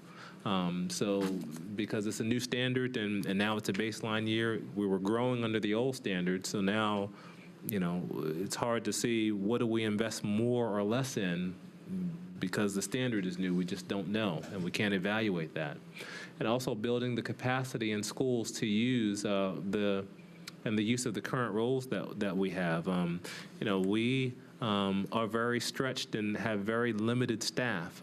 We have that staff deployed, but we have lots of English language learners in the district. And thinking about how we're using staff and our schools using staff effectively in the buildings is something that we need to continue to model. And we are continuing to be concerned about summer learning loss for our English language learners, that though we have increased our summer school opportunities, we still have many more English language learners who need summer school than are actually attending summer school. So we know that that's work. But any questions about our English language learner assessments? Kingston. Yeah, thank you, Dr. Joseph, and thank you to the whole EL team. I know everybody's working awfully hard out there. I would just like to request that we build a work session in the future that's specifically centered on this to really kind of understand, what the current level of innovation is and where we need to go to just like a deeper dive moment in the, sometime early in the year. Absolutely. Thank you. Any other questions? Okay, moving on to our special education performance on our state assessments. As we discussed earlier, there are huge gaps between our special education students who are mastering the content in English and math versus our non-special education students' performance. And this is an area that we realize we need to both resource and pay more particular attention to what's happening within our special education student groups. As we look at the supports we have in place, we have dramatically increased the professional development to teachers regarding progress monitoring of the individual educational programs and making sure that the instructional programs are appropriate. We have increased the database decision-making process at the school level. We continue to have extended school year for our special education students, and we have requested an audit of our special education program. We asked for that at the beginning of the year by the Council of Great City Schools. They had two districts before us, before they could audit, before they could come to us, they were working with Cleveland and Los Angeles. But I know Dr. Felder has reached out to Dr. Casserly to see where we are in the queue, because we do want that audit to happen this year, because we want to make sure we appropriately resource for our special education students and their needs. And Dr. Felder, I don't know if... Yes, so we're still in the queue. Yes. And it looks like possibly this spring, they will be available to provide that. But we will audit our programs to look at best practices and give us guidance for budgetary concerns as we move into this semester. We have instituted stipends for speech language pathologists because that has been a challenge for us, not just speech language pathologists, but paraprofessionals and special education teachers. We currently have about 60 vacancies with paraprofessionals, and that does have an impact on our program. And we also have a shortage with psychologists. One of the things we have done to strengthen the services provided to schools is we have restructured and realigned special education supports to the quadrants, and we are building out the multi-tiered system of support structure at the school level. But some of the challenges continue to be a high-quality core instruction in our general education classes for our special education students, building the capacity across schools, moving from a compliance model to focusing on the instructional needs of our special education students.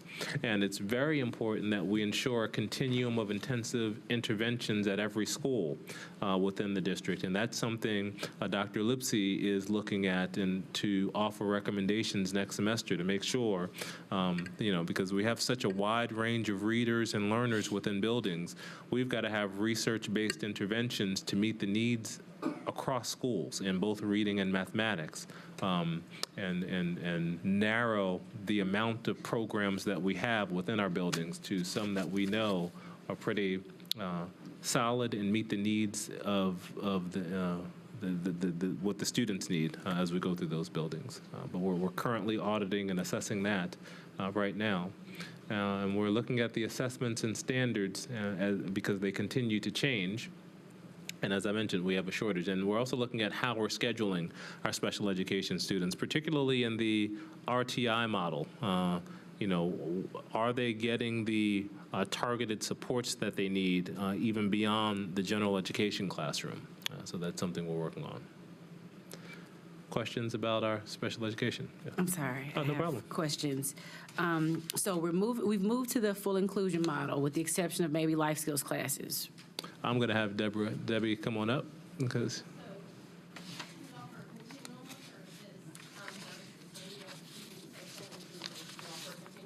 If you come to the microphone, they can hear you. Yes. Hi. We offer a continuum of services in all of our buildings, so we wouldn't say a full inclusion model. We want our general ed students first, students with disabilities. So we want them to be in general ed for their core content, and then they get that intensive intervention from the special ed teacher on their skill deficits, on their IEP goals. So when we're looking at this data for their mastery, I know some of the accommodations have in effect kind of been disabled, right? I mean, they can't have the read aloud. It's the same general ed test for every student, no matter the accommodations that they should be getting based on their IEP. Am I? Correct. So there are two assessments. There's the general ed assessment that our students with disabilities, the majority of our students take. And then we have the alternative assessment, and that's just for 1% of our population, and those are for students that have an intellectual disability. And that assessment changed this year. And you are correct, too. The accommodations also changed on the regular Tennessee Ready. So the read aloud is still available, but it's very limited for the students that can get that. We have to make sure we're making that database decision on who gets read aloud. So we had tons of students getting read aloud in the past, and we don't have as many students getting that accommodation anymore. Again, just for media's sake, that is not cool or not, and not. This isn't directed at administration. This is my issue with statewide decisions like this that just impact our students without any kind of supports. It's asinine. What can we do to better support teachers and administrators and students and families that are going through this, I guess I have in my mind a middle school student that may have had these accommodations in the past, and then over a year's time, the state decides that they can no longer have those accommodations. They can't. Do they still get extra time at least? And with the new Tennessee Ready assessment, there's a lot of accessibility features that are built in that are available for all students, but then there are additional accommodations for students with disabilities. But that's why we really have to make sure, like for Read Aloud, that our students are getting that intensive intervention, because our goal is for them to read and to be able to read that assessment themselves. Okay, I have a lot of questions that I can't verbalize right now without bad words. And so there used to you. be a different assessment, you're right. There was a assessment that we could use for 2% of our population that had a easier reading piece to it. And so things have definitely changed in the assessment arena. And just so I'm clear, the same is true for ELL. I'll ask Kevin to come on up. I'm sorry. Accommodations have changed on state assessments. Remained the same for, regards to being allowed. If you can come to the microphone, please. Thank you. So accommodations pretty much have remained the same, with the only issues that EL has in regards to proficiency is that we have an alternate access test for students with an IEP, but they can't exit on that test. So that hurts the district in relationship to our proficiency. So when we're looking at ESSA, the new laws of ESSA, we're going to be graded on our growth, and we're going to be graded on our exit. And so when we're looking at the percentage of special education students possibly that are taking the alternate access test, they take the test, but they can't exit. And those are some issues. And they can't exit EL.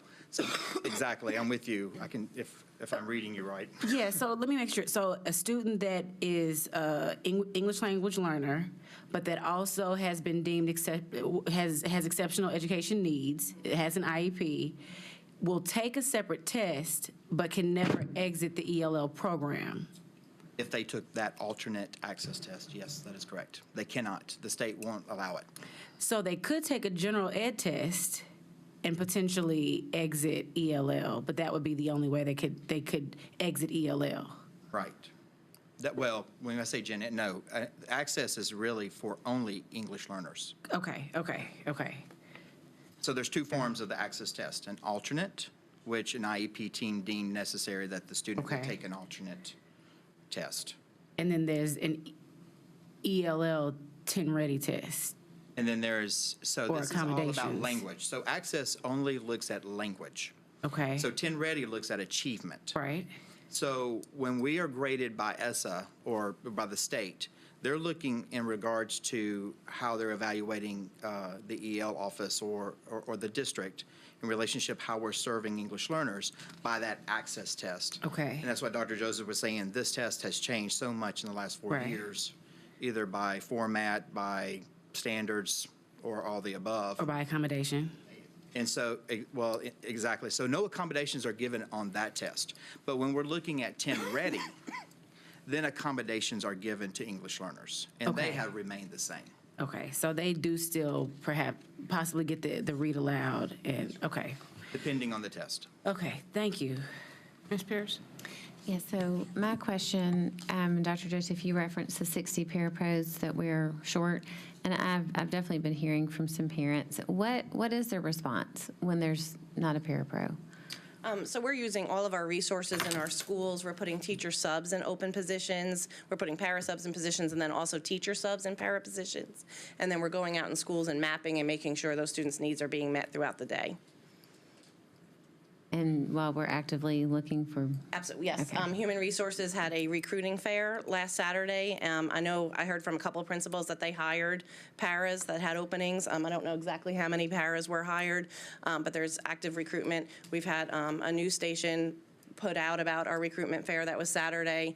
We're working with universities to see if there's some students that are taking partial classes and want to come and work to Metro during the day. So there's been a lot of outreach to fill those positions.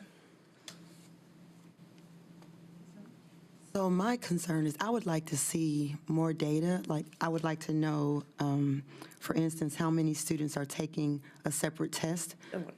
So I mean, I know that the data has to be combined overall for exceptional ed students, but I would like to know like which students aren't doing well based upon the type of assessment they're doing, and also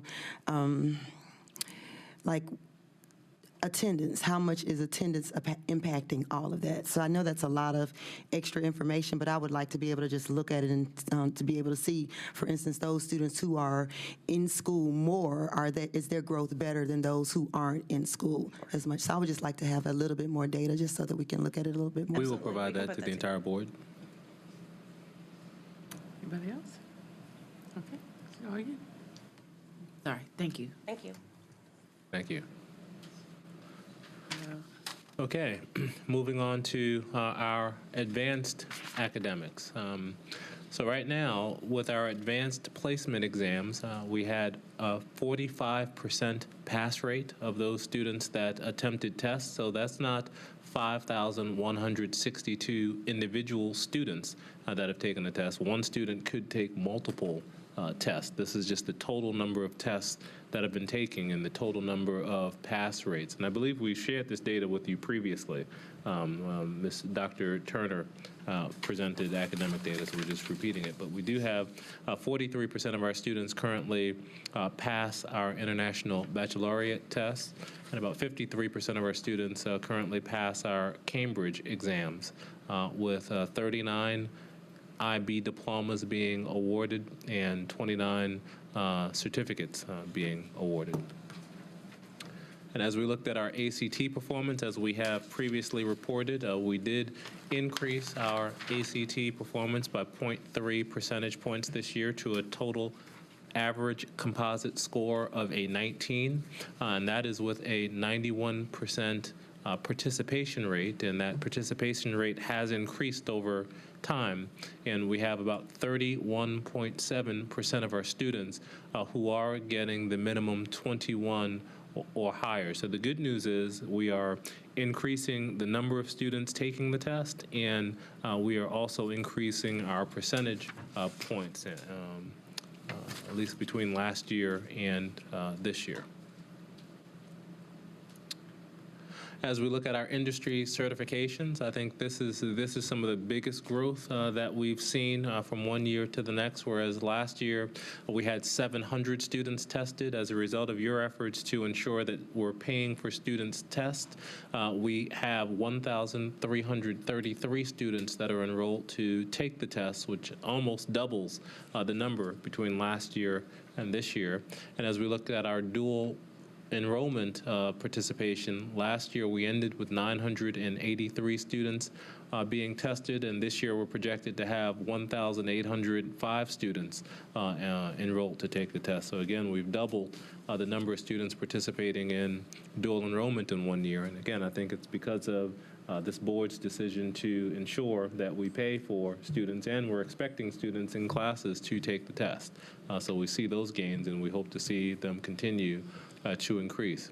And we also see that we have about a 59% pass rate as of last year on our certifications, and a 76% pass rate on students in dual enrollment. And again, so that's the good news that we have moving in this trajectory. So as we look at what supports we have put in place, again, we have a new Office of School Choice that is helping us better coordinate access and an opportunity for students within the district. We have advanced academic resource teachers in every middle school and elementary school now to help provide more rigorous opportunities for more students. We've improved the identification process for gifted and talented opportunities using multiple measures versus just looking at one single measure to determine whether a student gets gifted and talented opportunities. We've added honors English language arts to our middle school program. We're expecting and funding students to take advanced academic exams.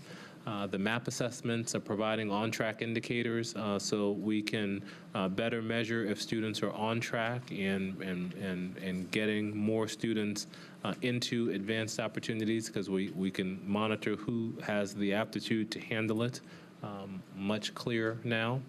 We have collaborative professional development with our AARTs and our special education coaches. The Exceptional Education Family Advisory Council will have a meeting in January focused on gifted learners.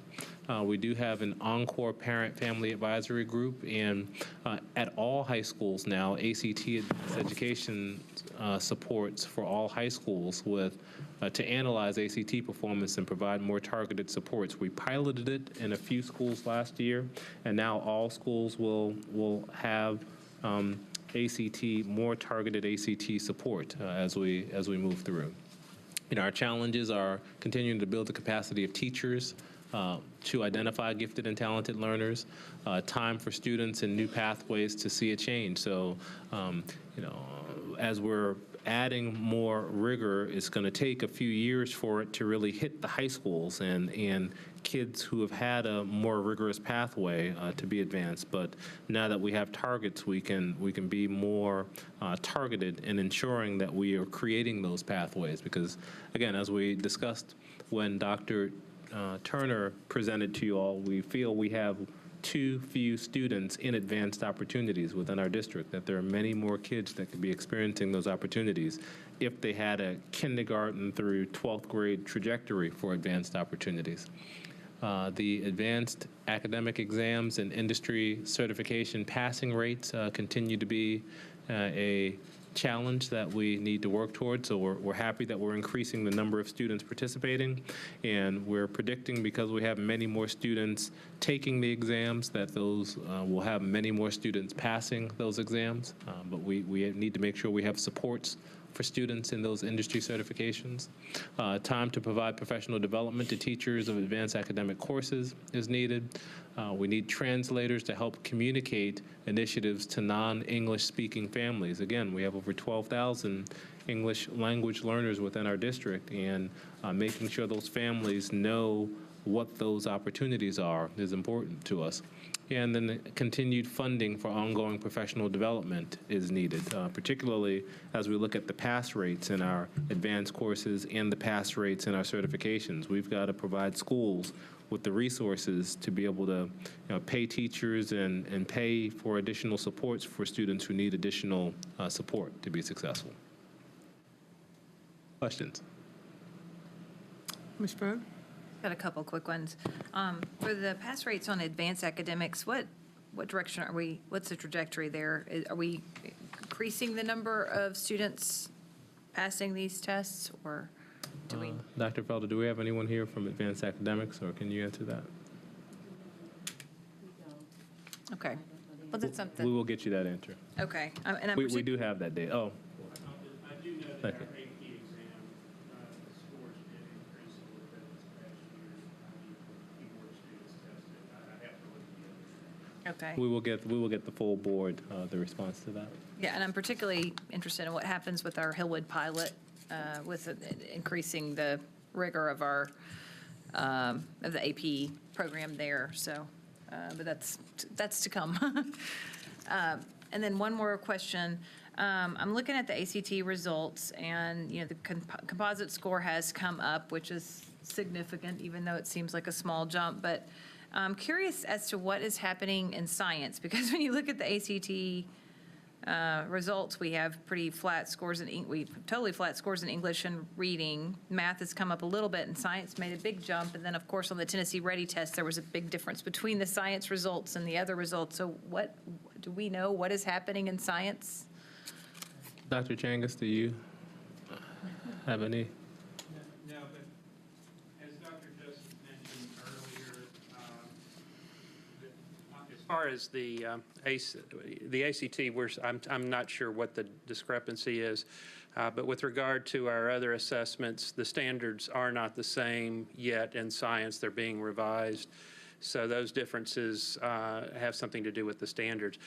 One thing I will mention with regard to the ACT, which is brand new news, you saw that we had a 91% participation rate. That's our official rate.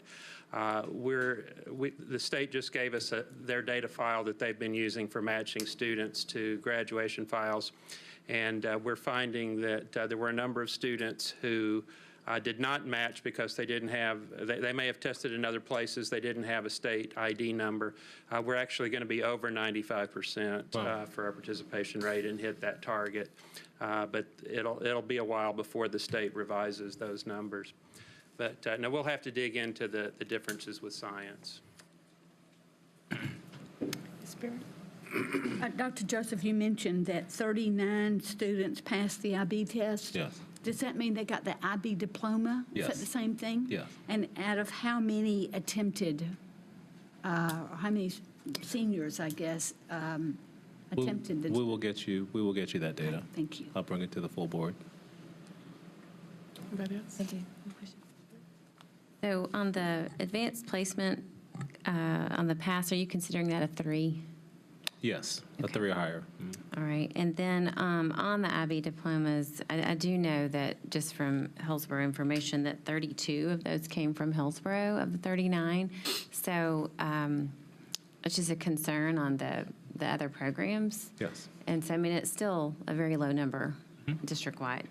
Especially for the investment in the program, because IB is very expensive as we look at that. And is Hillsborough the only school that has the CP, the certificate program? Because I know they also awarded 29 certificates, and that's all that's listed here. Does anybody know if Hunters Lane or any has the certificate program? We will get that information to you more specifically. Okay. And then on the ACT, I love that we're moving the right direction, and any progression is positive. I always go back and focus on the college readiness piece, and especially in all 4, because when we send our kids out, the ones who are going on to college, that means remediation. Yeah. And so that's the part that, you know, I was actually kind of stunned to even see our magnet schools. Hume Fogg, 78% in all 4, or 79. So, I mean, to me, there's some low-hanging fruit there, you know, to make sure that, how do you send a kid out from our academic magnets and they have to require remediation? So, but it's really, really low in our other high schools. And so I know that we have so much work to do, but that's something that so bothers me to go, what are the diplomas meaning that we award at graduation? If we know that so many of our students are going to require remediation in one of the subjects. Yeah, So- it is definitely a national challenge that we have here. The good news, again, at scale, we are moving students forward.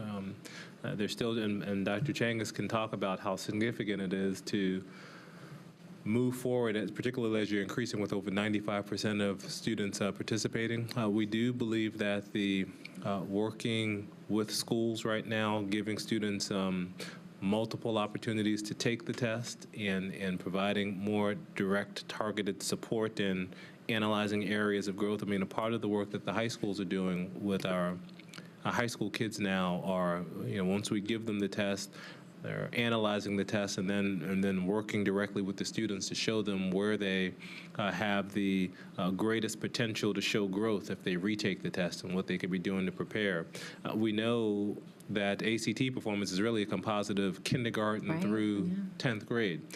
So the work that we're doing from kindergarten through 12 is going to take time to bear fruits, but we're confident we're pushing in the right direction.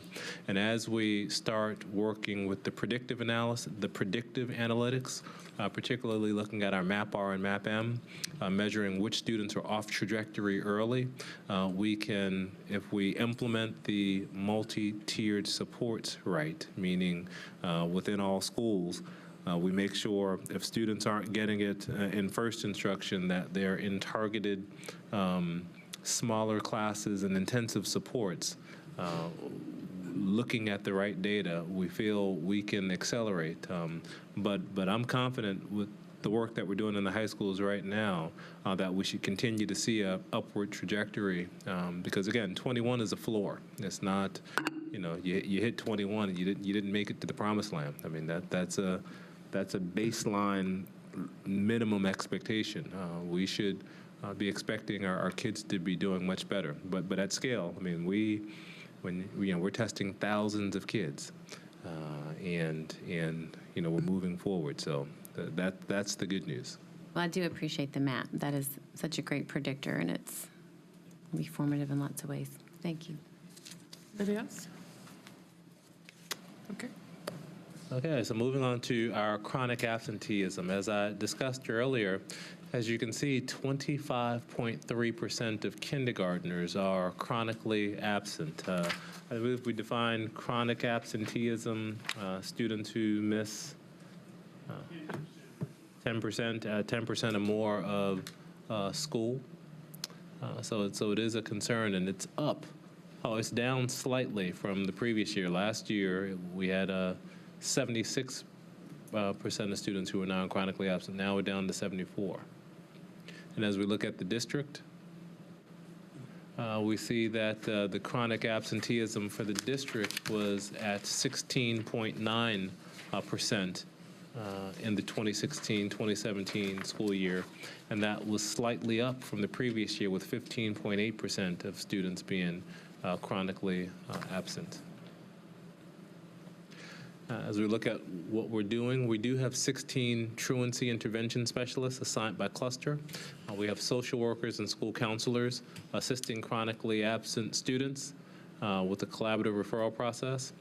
We have a Metro Schools Attendance Center that works in partnership with Metro Government and Juvenile Court to try to remediate those students who are chronically absent. We have community court dockets, and they're held within the clusters in partnership with the juvenile court staff. We are regularly monitoring data and at-risk indicators for students in violation of state compulsory attendance with parent notification. I believe after every 5 absences, we do send letters home to families, and we have begun aggressively increasing our home visits by cluster within schools to try to understand why students are absent. Some of the challenges, we send out about 60,000 notices of compulsory attendance violation. Now, that's not 60,000 students. Again, every time a student is absent 5 times, we send a letter. So one student could have multiple letters generated. There is no state or district compulsory attendance requirement for pre-K. So if families don't show up at pre-K, there's nothing we can really do to take them to court or anything. That happens once they start in kindergarten. But those habits carry on, we believe, so getting it right in pre-K will help us in the long term. We have a limited capacity to case manage chronically absent students due to existing caseloads of cluster support. Again, there are lots of kids that are absent, and being on top of that is a lot of work for those 16 truancy intervention specialists. We have an MNPS toolkit that's not used consistently to help schools address chronic absenteeism, so we know that there's more training and work that needs to happen there. And prior to the 2017-2018 year, chronic absence reduction hadn't been an emphasis as a district priority, but now we recognize we must get on top of truancy within the district. And there are citywide daily attendance campaigns, but they don't exist here in Nashville. But we are going to be monitoring this data much more closely. And there are limited options in response to chronically absent students and their families. So when they don't show up, it's slow before there's a real response with some meat in it. And that has been a challenge for us. Any questions about our absentee data? Yes. How does our homelessness affect this absenteeism, and also has the mobility rate dropped within our system? Dr. Narcisse, I'll turn it over to, do we have staff here from Tony Major's shop to address? Yes.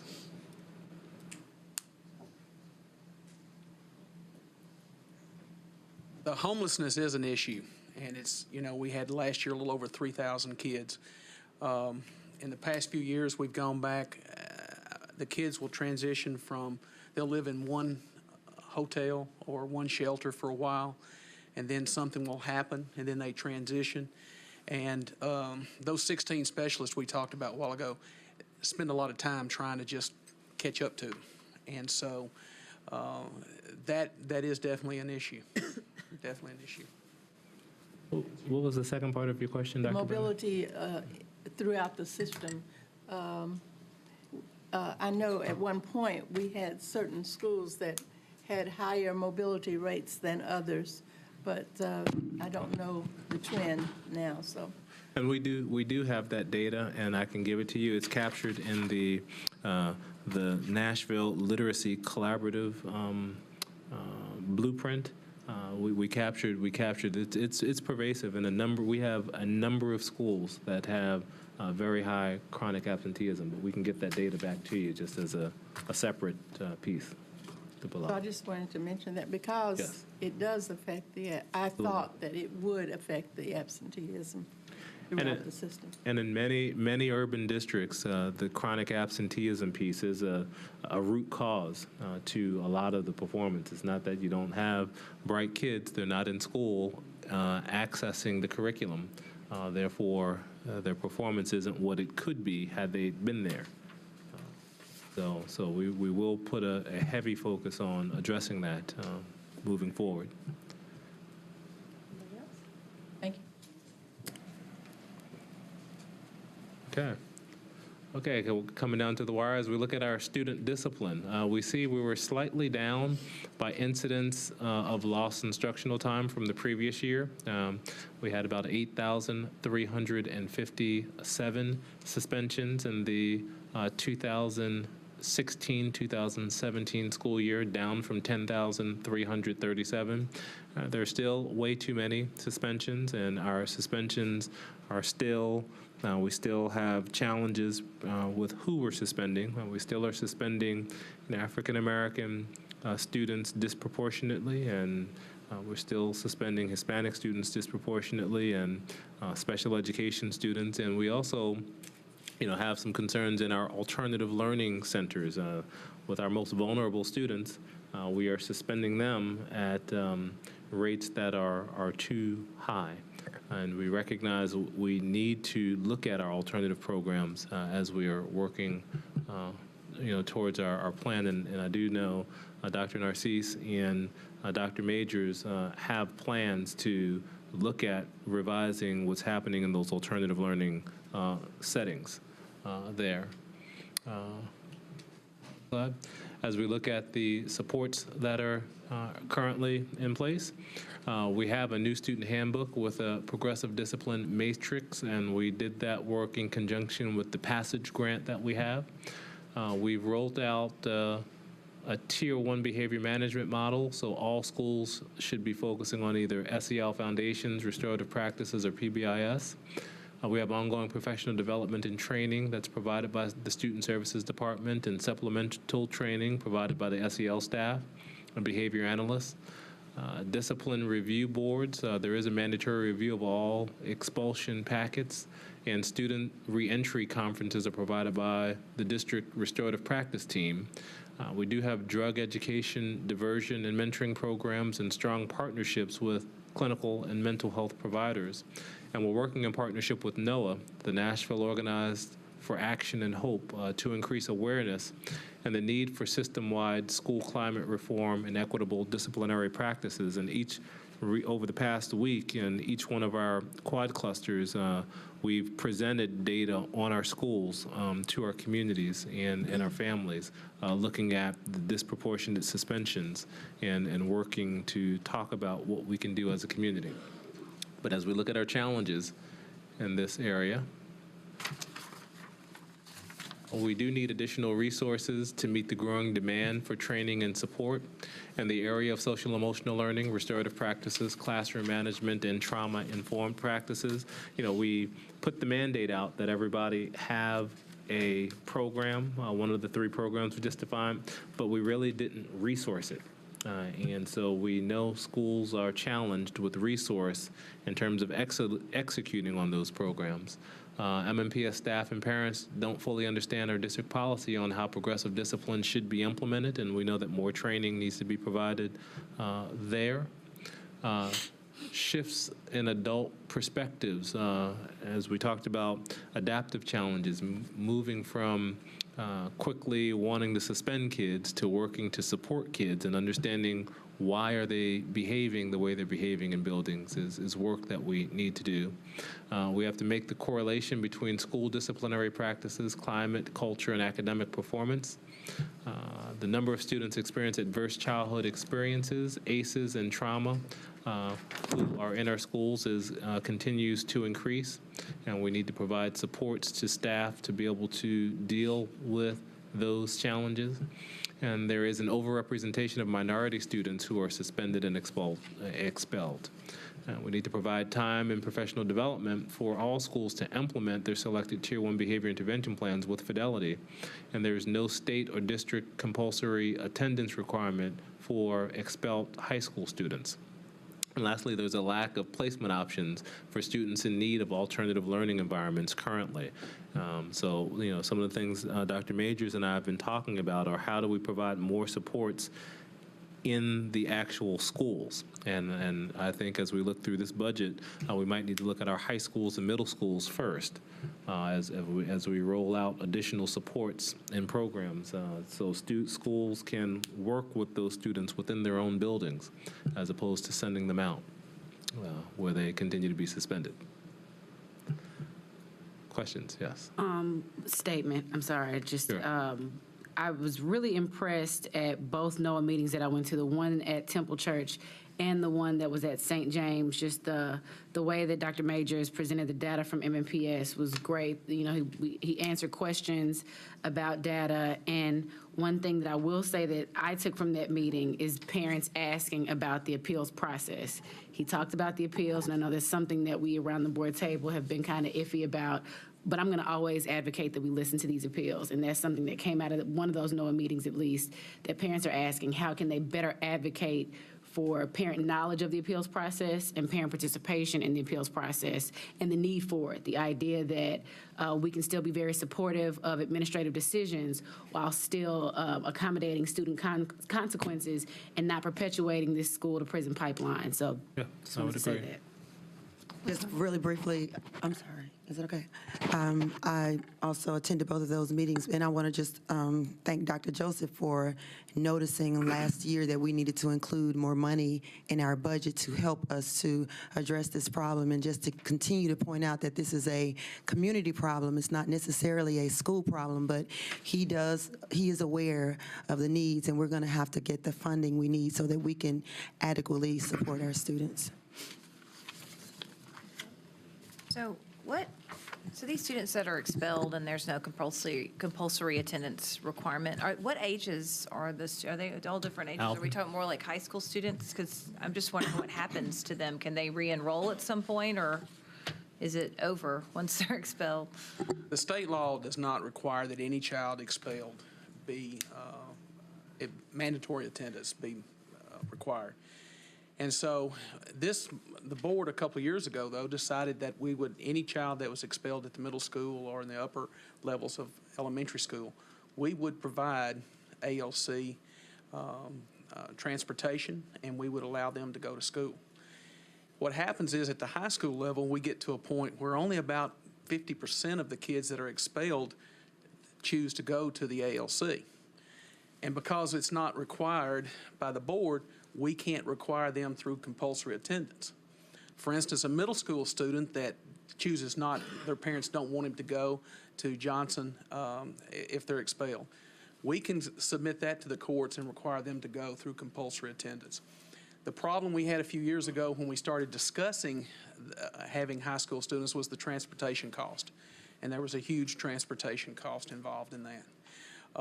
We do go through a modification process for students that have been expelled.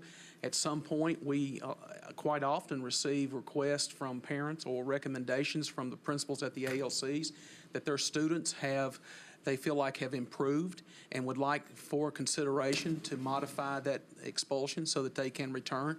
And we do that quite often. We actually do that quite often. What kind of infraction would an elementary student have to commit to be expelled? I mean, it seems sort of extreme. I assume it's not just one. It only happens, I think last year we had 3 or 4 kids, and basically what ended up happening in that process was that these are kids that are assaulting teachers, throwing computers, turning desks over, to kids that we have had to basically that empty the room at times, and we approach the parents and we set up S teams and discuss what's going on, and the parents a lot of times, well, not a lot, but the ones that we have had to put in there haven't allowed us to do testing, haven't allowed us to do a behavior assessment, and so we're just kind of stuck. We're not allowed to provide services. I had a discussion not long ago with Corey about this, and and a couple others that, at what point are we able to possibly take them and do due process and say, look, your child has issues and we need help from you in order to be able to serve your child. And so that's it's very rare that happens. And it's set up over at Park Avenue, and it's very few kids, and usually it's like a 1-on-1 or 1-to-3 ratio, something like that. And some of the kids, it has benefited. So. Anybody else? I'm just curious, what happens with an elementary school kid that is expelled from school? Like, what happens after they leave the district? Well, after they leave the district or after? Once we've expelled them, then what happens? It's mandatory, it's required that they go to Park Avenue, where we do have a staff member there. And last year, like I said, they only had like 3 kids, I believe it was, the whole year that were expelled. And that was because not so much that, it was because we couldn't get the parents to work with coming up with a solution to help the child. And the principals felt like that there were no alternatives because of the disruption and the stuff going on in the class. So once they're in Park Avenue, do they get additional testing? Are they offered additional services? What do they do, get the supports they need there? We try to go back and encourage the parents at that particular point in time to revisit the idea that they need to have testing or they need counseling. And sometimes, we've got, in many of our schools, we've got counseling from outside agencies like Mental Health Co-op, Centerstone, Vanderbilt. They refuse. They just outright refuse. And so it has put some of our elementary principals in a very difficult situation. Thank you. Anybody else? Okay. Thank you, Alvin. Okay, and as we have previously discussed, our TVOS data, we said this year we're challenged with what the TVOS data says as we switch from one test to another, and how accurate it is. But here nor there, it is a data point that we will monitor, since the state requires it as a part of our overall accountability. And this year, we did have a level 3 in literacy and a level 4 in science, but we had 1s in the other areas and had an overall composite of a 1. We do feel, over time, it could be a valid measure, but in the transition year, it was difficult for us to, argue the validity of it or not. But that's where we ended up with this year's scores. And as we looked at the number where our schools fell within, all of the 76 schools that were identified, and there were 76 schools because we didn't have TVOS scores in previous years at the elementary level. There were only 76 schools, middle and high schools, that were able to be rated. And we see that we had 24 schools that were a 5 overall in the composite scores there. And finally, as we look at our graduation rate has fell slightly. It went from 81% to 80.3 last year. And as we look across, we do see a significant decline in the percentage of special education students who are graduating on time, with their percentage being at 58.2%, and then followed by our limited English proficiency students at 68.9%. But for the overall district, we were at 80.3. And I don't know, Dr. Changas, I don't know if that is statistically significant or not, or if you wanted to talk to the difference that is there. In terms of the overall graduate? Yes.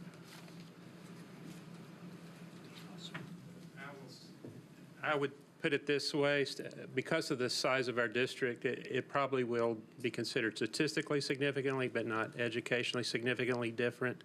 But obviously, we don't want to see any decline, and that's. But we've basically been flat for the last 3 years, and that's the area of concern. Mm-hmm. And if we can go back to the TVOS scores.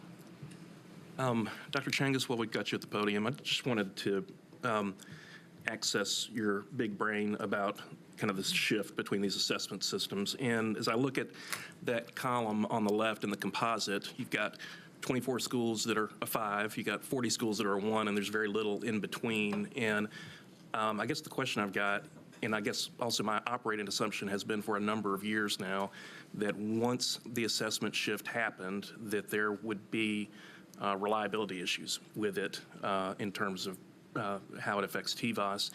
And furthermore, kind of looking at just how badly botched the state rollout has been over a period of years with TN Ready, kind of what does that mean further to kind of the reliability of this kind of data, and what's a reasonable amount of time to allow this new assessment data to bake in for them to perfect, the assessment, for them to get it right, for them to deliver it on time, and then for us to be able to then, use it to look at growth. I know those are like many questions in that, but could you just talk a little bit about it? Certainly. And as you probably recall a few years ago, knowing that we were going into this transition to new standards, not knowing that there would be the testing problems that we had, but knowing that the transition was going to be quite significant in terms of the content that's being assessed, Dr. Register and I had requested of the state a 2-year moratorium on accountability and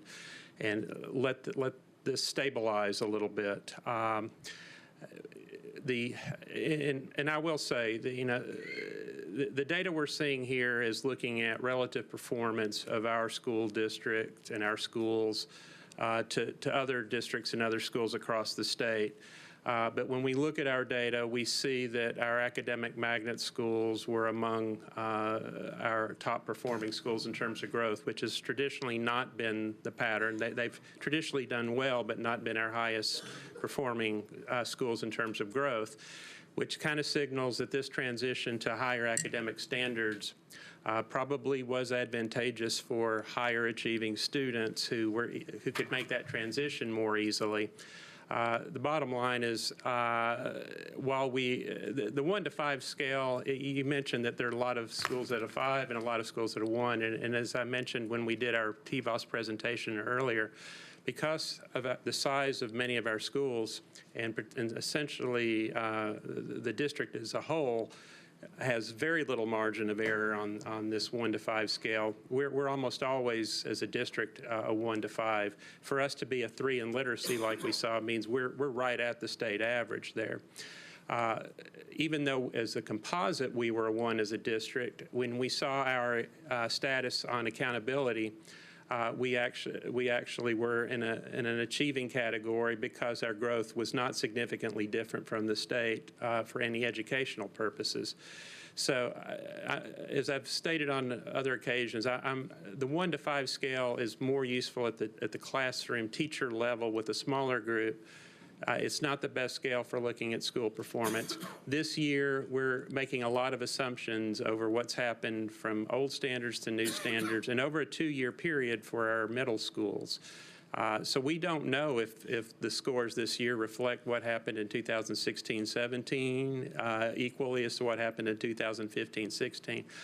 I think this is a baseline with the new assessment we gave this past year.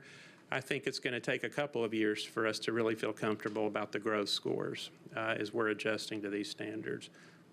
And one follow-up, I think it's important whenever we have conversations like this to remind people in the audience, either in the room or at home, that we're operating in an environment and have been for several years now among some of the highest academic standards in the country in the state of Tennessee. Dr. Sevier was part of the team that made that transition in the 2009-2010 school year.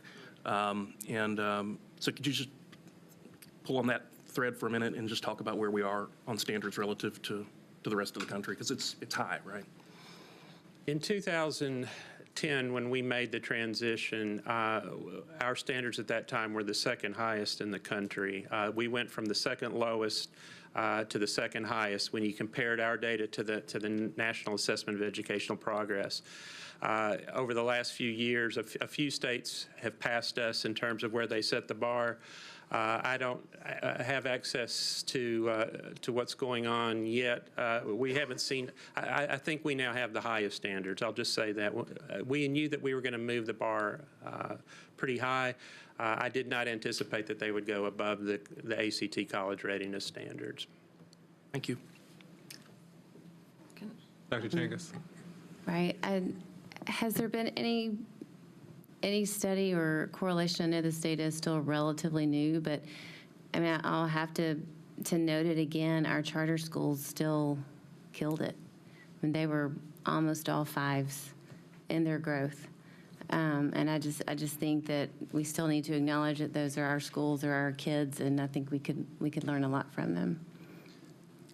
Well, certainly, I don't want to write off TVOS as a whole. What I'm saying, my only issue is that when we look at the growth of our schools, the 1 to 5 scale would not be my measure of choice. We have NCE gains, and that was actually shared in the packet that we sent to you. But it's true that a number of the charter schools had very nice gains in terms of growth, and we do need to look at that pattern as a whole. But I also want to be careful that schools that did not make what we've got to look at is what were the demographics of the schools that made the growth, and look at comparison schools and comparison populations. I do think that we saw some differences in the patterns this time with regard to demographics and TVOS, but we don't have all of the diagnostic data yet from the value-added site that we will, hopefully in the next few weeks, to start digging into how did subgroups do in terms of movement. But yes, I want to give credit to schools that made growth despite the challenges we saw over time.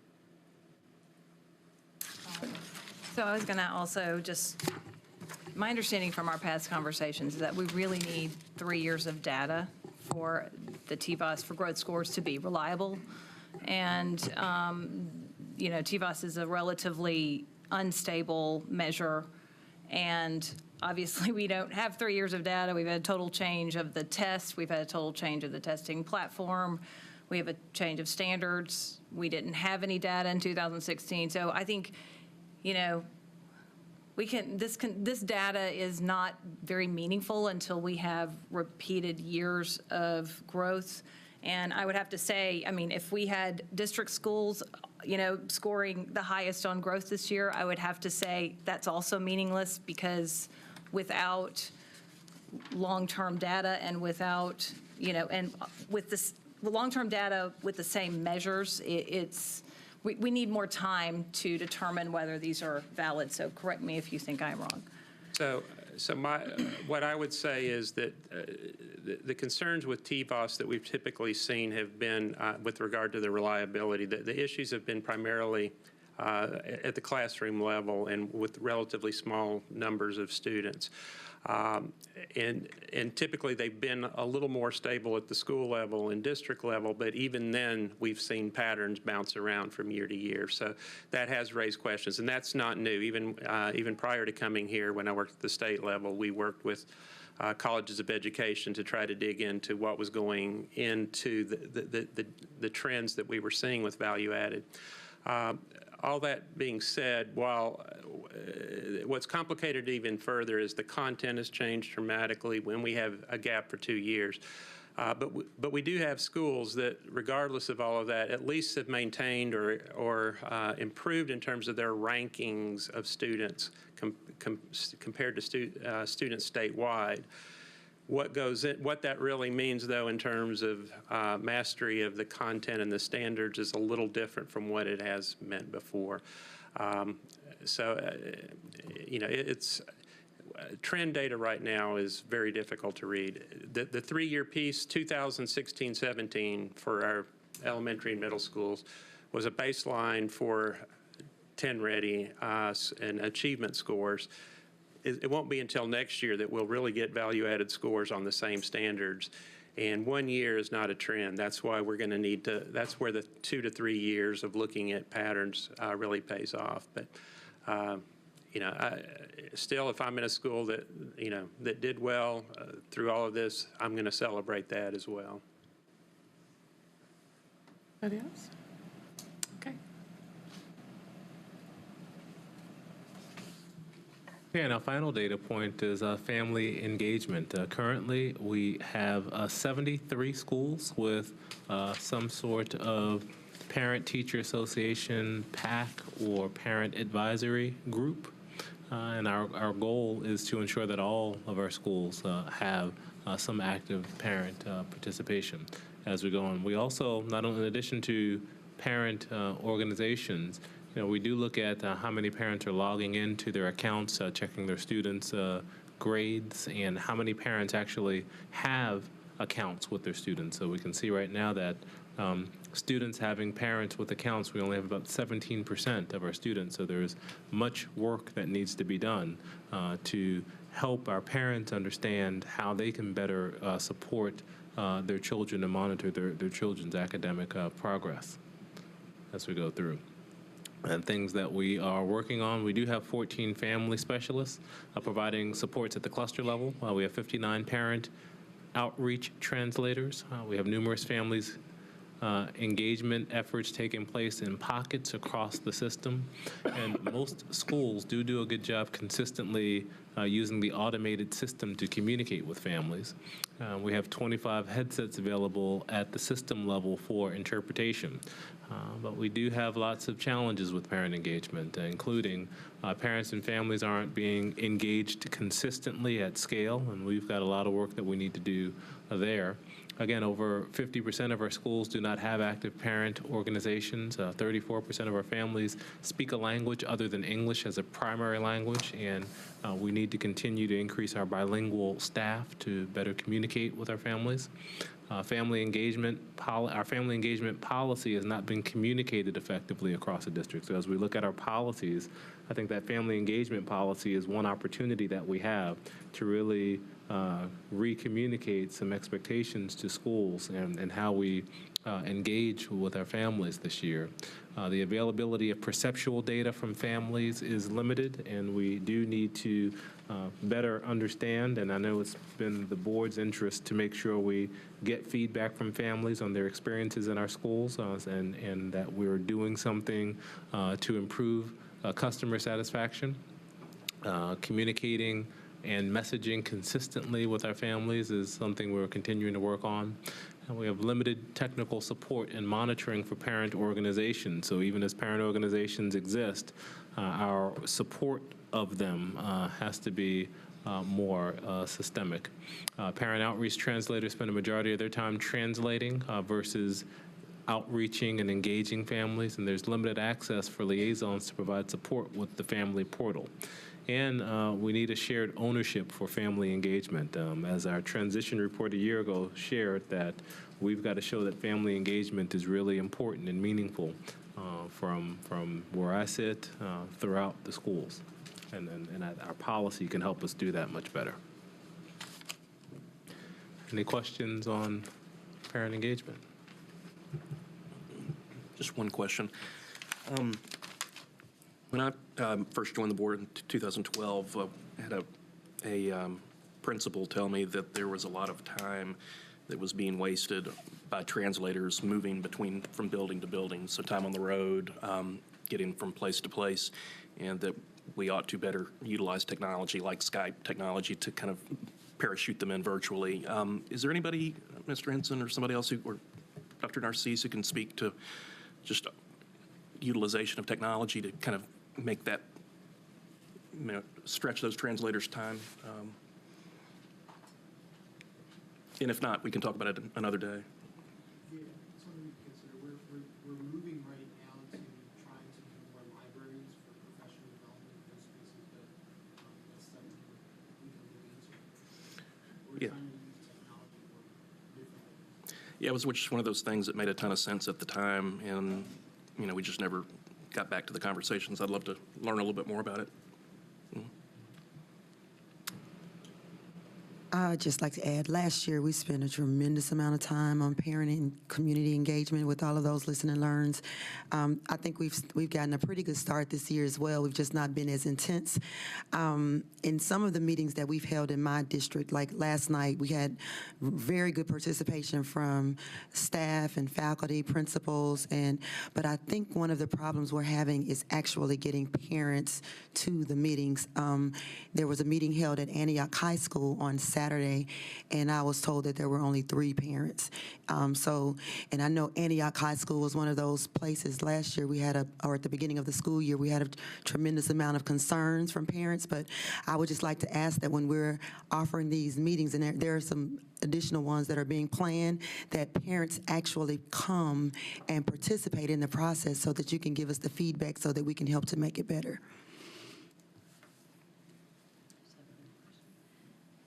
I'm assuming you all know this and track it, but on these like parent accounts and parent logins, are you all looking at where that's happening? Are they centered in certain quadrants, or is it spread out across the district? Yes, we do have access to that information and that data, and I can provide it to the full board. Say that again? It's probably centered in certain areas. Yeah, I don't have the specifics, but I can get it to you as a follow-up. Anybody else? Okay. Okay, so in terms of next steps, in January, we will come back to you once again on our student targets. We won't have to go through each one of them because some of them would not have changed, but the ones that we can update, we will. Particularly, we should have new MAP-R data. We should be able to tell you where we are with discipline. We can tell you where we are with average attendance. Those that we have new assessments, we'll update you there. February, we'll focus on our people goal and the priorities under our people in organizational development. In March, we'll come back to our organization and we'll talk about the performance management and operational efficiency KPIs along with the equity and access KPIs. And then in April, we will close with our family engagement update to tell you where we are with those KPIs. And as we think about a consistent structure of a presentation, we'll tell you the current state, again, what we're doing about it, and where we need help as a administration working with the board to support us in achieving some of the challenges that we have as we move forward. And in terms of next steps, as you can see, we are engaged in a lot of work. We've just showed the academic indicators tonight, but there are other areas that we are focusing on within the organization. But establishing a system to monitor the work is going to be critical for us. And again, we've been working with Alignment Nashville to look at, how do we ensure that as we have these KPIs on schools aren't overwhelmed, and what are we monitoring systemically at a district level, and how are we reporting to you to get you what you need so we can monitor and make adjustments as we move forward. It's going to be essential for us to build the capacity of our key leaders to support and execute this priority work. So we're looking now to see, do we need to realign resources or prioritize resources to help the leaders that are executing this work have the capacity to execute on this work and to monitor and follow up. We are working with the Arbinger Institute, as you know, and Mike Merchant does do that work and support. So we're talking with him as he'll be re-engaging with us in January. to help us think through building that capacity and the execution of the work. So he's looking forward to that. We are going to continue to work to connect district strategies to our school support. So again, we need to be an organization with high accountability, and as you can see, the accountability is there now, but we have to have high support too to really thrive. We don't want to be a school system that has high accountability and low supports, because nothing good happens when we're in that situation. There's anxiety created, so we don't want that within the organization, but we do want to be accountable and moving the work forward. So we're going to be working with schools to prioritize KPIs, and we laid out a list of KPIs right now. I need to make sure principals understand we're not expecting them to have the capacity or resource to execute on all of them at this time, but it's clear that we want the literacy KPIs to be prioritized, and we want the climate KPIs to be prioritized, and if we can do that well this year, we can roll out the others as we move forward, though we'll be monitoring all of them as we should, as we have laid out this, and we'll make sure we communicate that to principals and staffs so they can exhale and know we'll be working together. And as we get more resource, we can do more as we go through. But we'll continue to align our school-based budgets to KPIs. At the last board meeting, we thank you for approving some software, working with Mr. Henson and his team as we go through this budget season. As schools and offices develop their budgets this year, their budgets are going to be aligned to the key performance indicators that we can move, so we can help prioritize and know to what extent are we putting dollars to literacy and mathematics and the things that we say are important. It's important for us to be able to see those dollars clearly and know that we're putting the right amount of priority and dollars on the things that we care about. We're going to continue to assess schools' needs versus the available resources. We're talking, our mission says we want to accelerate our work. To do that, we need an accelerant with resources. We know we must get results with the resources we have, and we are committed to doing that. And as we get more resources and target them, we should expect to accelerate as we move forward. But we have to be realistic about where we've started and the fact that we are a district that is underfunded overall. And we don't make excuses. We need to get results. But as we get more resource, we should be able to get better result. And that's why this work with aligning our budgets is important, because we do need to show the community that there is a return on investment for the dollars that they put into our children and our school system. And we will survey schools. So we're surveying schools currently. Because we do want to know what our climate is like and make sure we have key performance indicators that focus on our climates within our schools. And again, it is important for us to understand our parents' perspectives of what's happening in the district, so we can have that data to guide our continued work. And most importantly, as we develop this budget this year, the evolving budget priorities, we'll continue to look at what we can do to execute on the academic supports and definitely strengthen our SEL supports. As we know, that was something that we could not execute on in the last budget cycle. Anybody have any questions? Mr. Pinkston? Just a comment. Well done.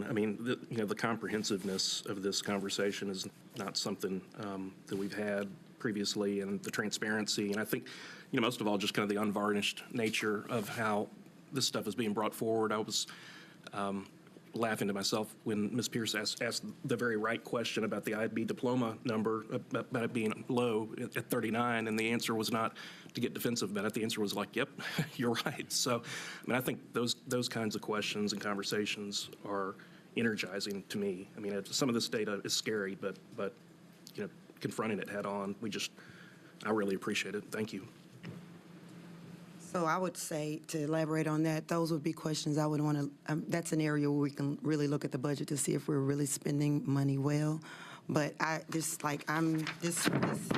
stuff right here is a tremendous amount of work. And if I may be partial, but if I had to say so myself, like this group of people, if you're holding a camera, I don't care what you're doing, like there is no better work going on in Nashville better than what's happening here. Like this takes a lot. And I don't know, I don't think we always get, this board doesn't get the credit, but this right here, we should be so proud of ourselves. And we really appreciate all the hard work that you guys are doing. And I mean, I know we don't say enough to you guys to thank you, but this says a lot. I haven't seen this since I've been here, and this is I'm going on my 4th year. So thank you. We know that we're heading in the right direction, but I can't imagine if you just continue at this rate, like what we'll get. So thank you. Makes my head spin. Yes. I do. I mean, this is so comprehensive, and it does seem like it has all the right ingredients to go into like an academic performance framework. And so is that part of the visualization that you were referring to earlier that we might be able to see in terms of the snapshot of all of our schools, kind of in that format? So we need to talk about the academic performance framework as it was currently used. The way it was used previously, I think now that we have key performance indicators, we can point measures on there.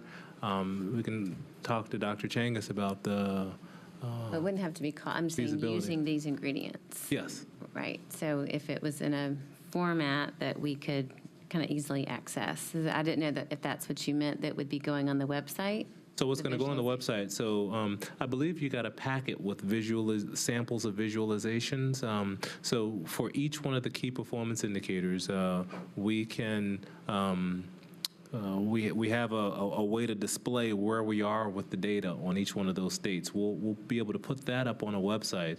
I know from our conversations and our retreats last year, it's the vision of the board to have some type of interactive online data compository where people can pull up schools' key performance indicators real time to see where things are. And while we're moving towards that, right now we can put up the current static charts to show where we are. And that we will do soon. Okay. We'll move on to the rest of the agenda. I do have a board chair report tonight. The MNPS Board of Education, my colleagues and I, have partnered with the TSBA to review and update the board's policies in an effort to align the board's policies more closely with the goals of the district. The TSBA has developed a set of model policies that are currently being used by the vast majority of school boards across the state. These policies serve as the starting point for local boards to use in crafting their own policies. At a recent retreat, the board reviewed the first section of policies and made suggestions for revisions. Now we would like to gather input from the public prior to the final adoption. Excuse me. The proposed policies will be posted on the MNPS website at mnps.org. There you will be able to review the various proposed policies and make suggestions. The public comment period will begin tomorrow and will last for 2 weeks. The public comment website will promptly close at noon on Tuesday, November the 28th, which is 2 weeks from today.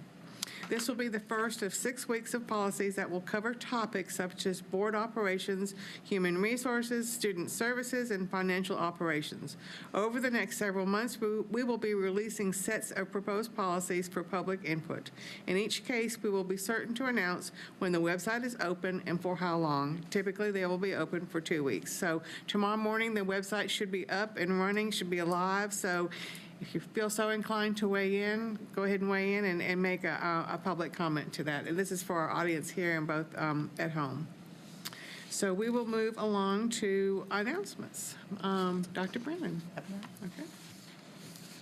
I'm going to keep my announcements in the family tonight and congratulate my niece, Sadie Frog. She's a 10th grader at East High School, and she recently ran in the Tennessee Secondary School Athletic Association Cross Country Championship at Steeplechase, and she was the only medalist from MNPS to place, and so she is now going to state. So excited for my niece. Thanks. Just a reminder to other board members, we set a self-imposed deadline of Friday, November 17th to conduct our first board self-assessment. You should have gotten a link, I don't know, a week, 10 days ago from Scott Joftis. My email went to my junk email, so if you haven't seen it, check your junk folder first, and then if you still don't have it, let's get Scott to resend it tomorrow. But if everybody could try to complete that by close of business on Friday, that'd be great. If anybody needs extensions, that's fine too. But it took me about 40 minutes to go through those 150 plus or minus different measures. So it's a lot, but you can knock it out pretty quickly if you have kind of dedicated focus. And speaking of assessment, or rather evaluation, we will be getting notice from the Board Administrator's Office that we'll have another Director Evaluation Committee meeting on Tuesday, December 12th at 4 o'clock to pick up the conversation where we left off in the last discussion about the Director Evaluation design and development, and hopefully by then we'll have some results from the board's self-assessment to discuss. Thank you. Thank you, Ms. Berry. Thank you. Hunters Lane was awarded the TSSAA AF Bridges Award for Excellence in Sportsmanship for the 2016-2017 school year. Maplewood has a health clinic, a St. Thomas Health Clinic, and it's open right now on Tuesdays and Thursdays from 7 o'clock in the morning till 4 o'clock in the afternoon. And it's not only for students and faculty, it's also for the community. But it's not being utilized to the degree that we would love to see. So just want to, let's push that as much as we can. We're also talking about a sign that will help the community to know what's available for their health needs at the Maplewood area. Hunters Lane students also got to speak with kids in Africa last week using virtual reality. The African kids had never seen a laptop computer before, so they were blown away by the technology. Dr. Sue Kessler and staff are filming this experience for an episode on the show Good All Over, which will be televised on PBS. I'm looking forward to being principal of the day tomorrow at Hunters Lane. And I want to thank Pencil for the work that they have done in sponsoring this event. And I'm also looking forward to spending time with Monique and administrators as we visit Houston tomorrow and see their literacy program. Thank you. Ms. Hunter. I have to tell you guys a Ryan story. He has built an underground bunker for the rabbits. If you'd like to see it, I'll show you pictures. And the rabbits actually went in it. Spears, can you top that? I'm not sure I can top that, but happy Thanksgiving. I have just a few. I attended this year's TSBA annual conference and convention 2 weekends ago, and the delegate assembly was one of the best I have ever attended. Mr. Pinkston was there with me, and we had several resolutions that passed with a unanimous vote and a clapping of hands. It was really great. And so I just want to say thank you to all the TSBA staffers for making it a great delegate assembly and a great conference. Last Sunday afternoon, the 2 weeks ago on Sunday afternoon, I gave the welcoming remarks for the Simon Youth Foundation as they had their annual conference and convention in town. And they are an offshoot of Simon Properties, which manages Opry Mills Mall. And they are a great partner with us and our MNPS students and those that need some credit recovery and need to attend, a few semesters of school. They have graduated over 3,000 students, MNPS students, and they have awarded over $1 million in scholarships for our local students. So we are really appreciative of that, or that relationship we have with them. And then last Thursday night, we had a meeting with Metro Council Budget and Finance and Education Committee, and I thought it went really well. And I thanked my colleagues for being there. We always have great questions, and so Dave Rosenberg and Tanaka Vircher have both promised that we will have more of these conversations as we get deeper into our budget season. So with that. Being there no further business, this meeting is adjourned.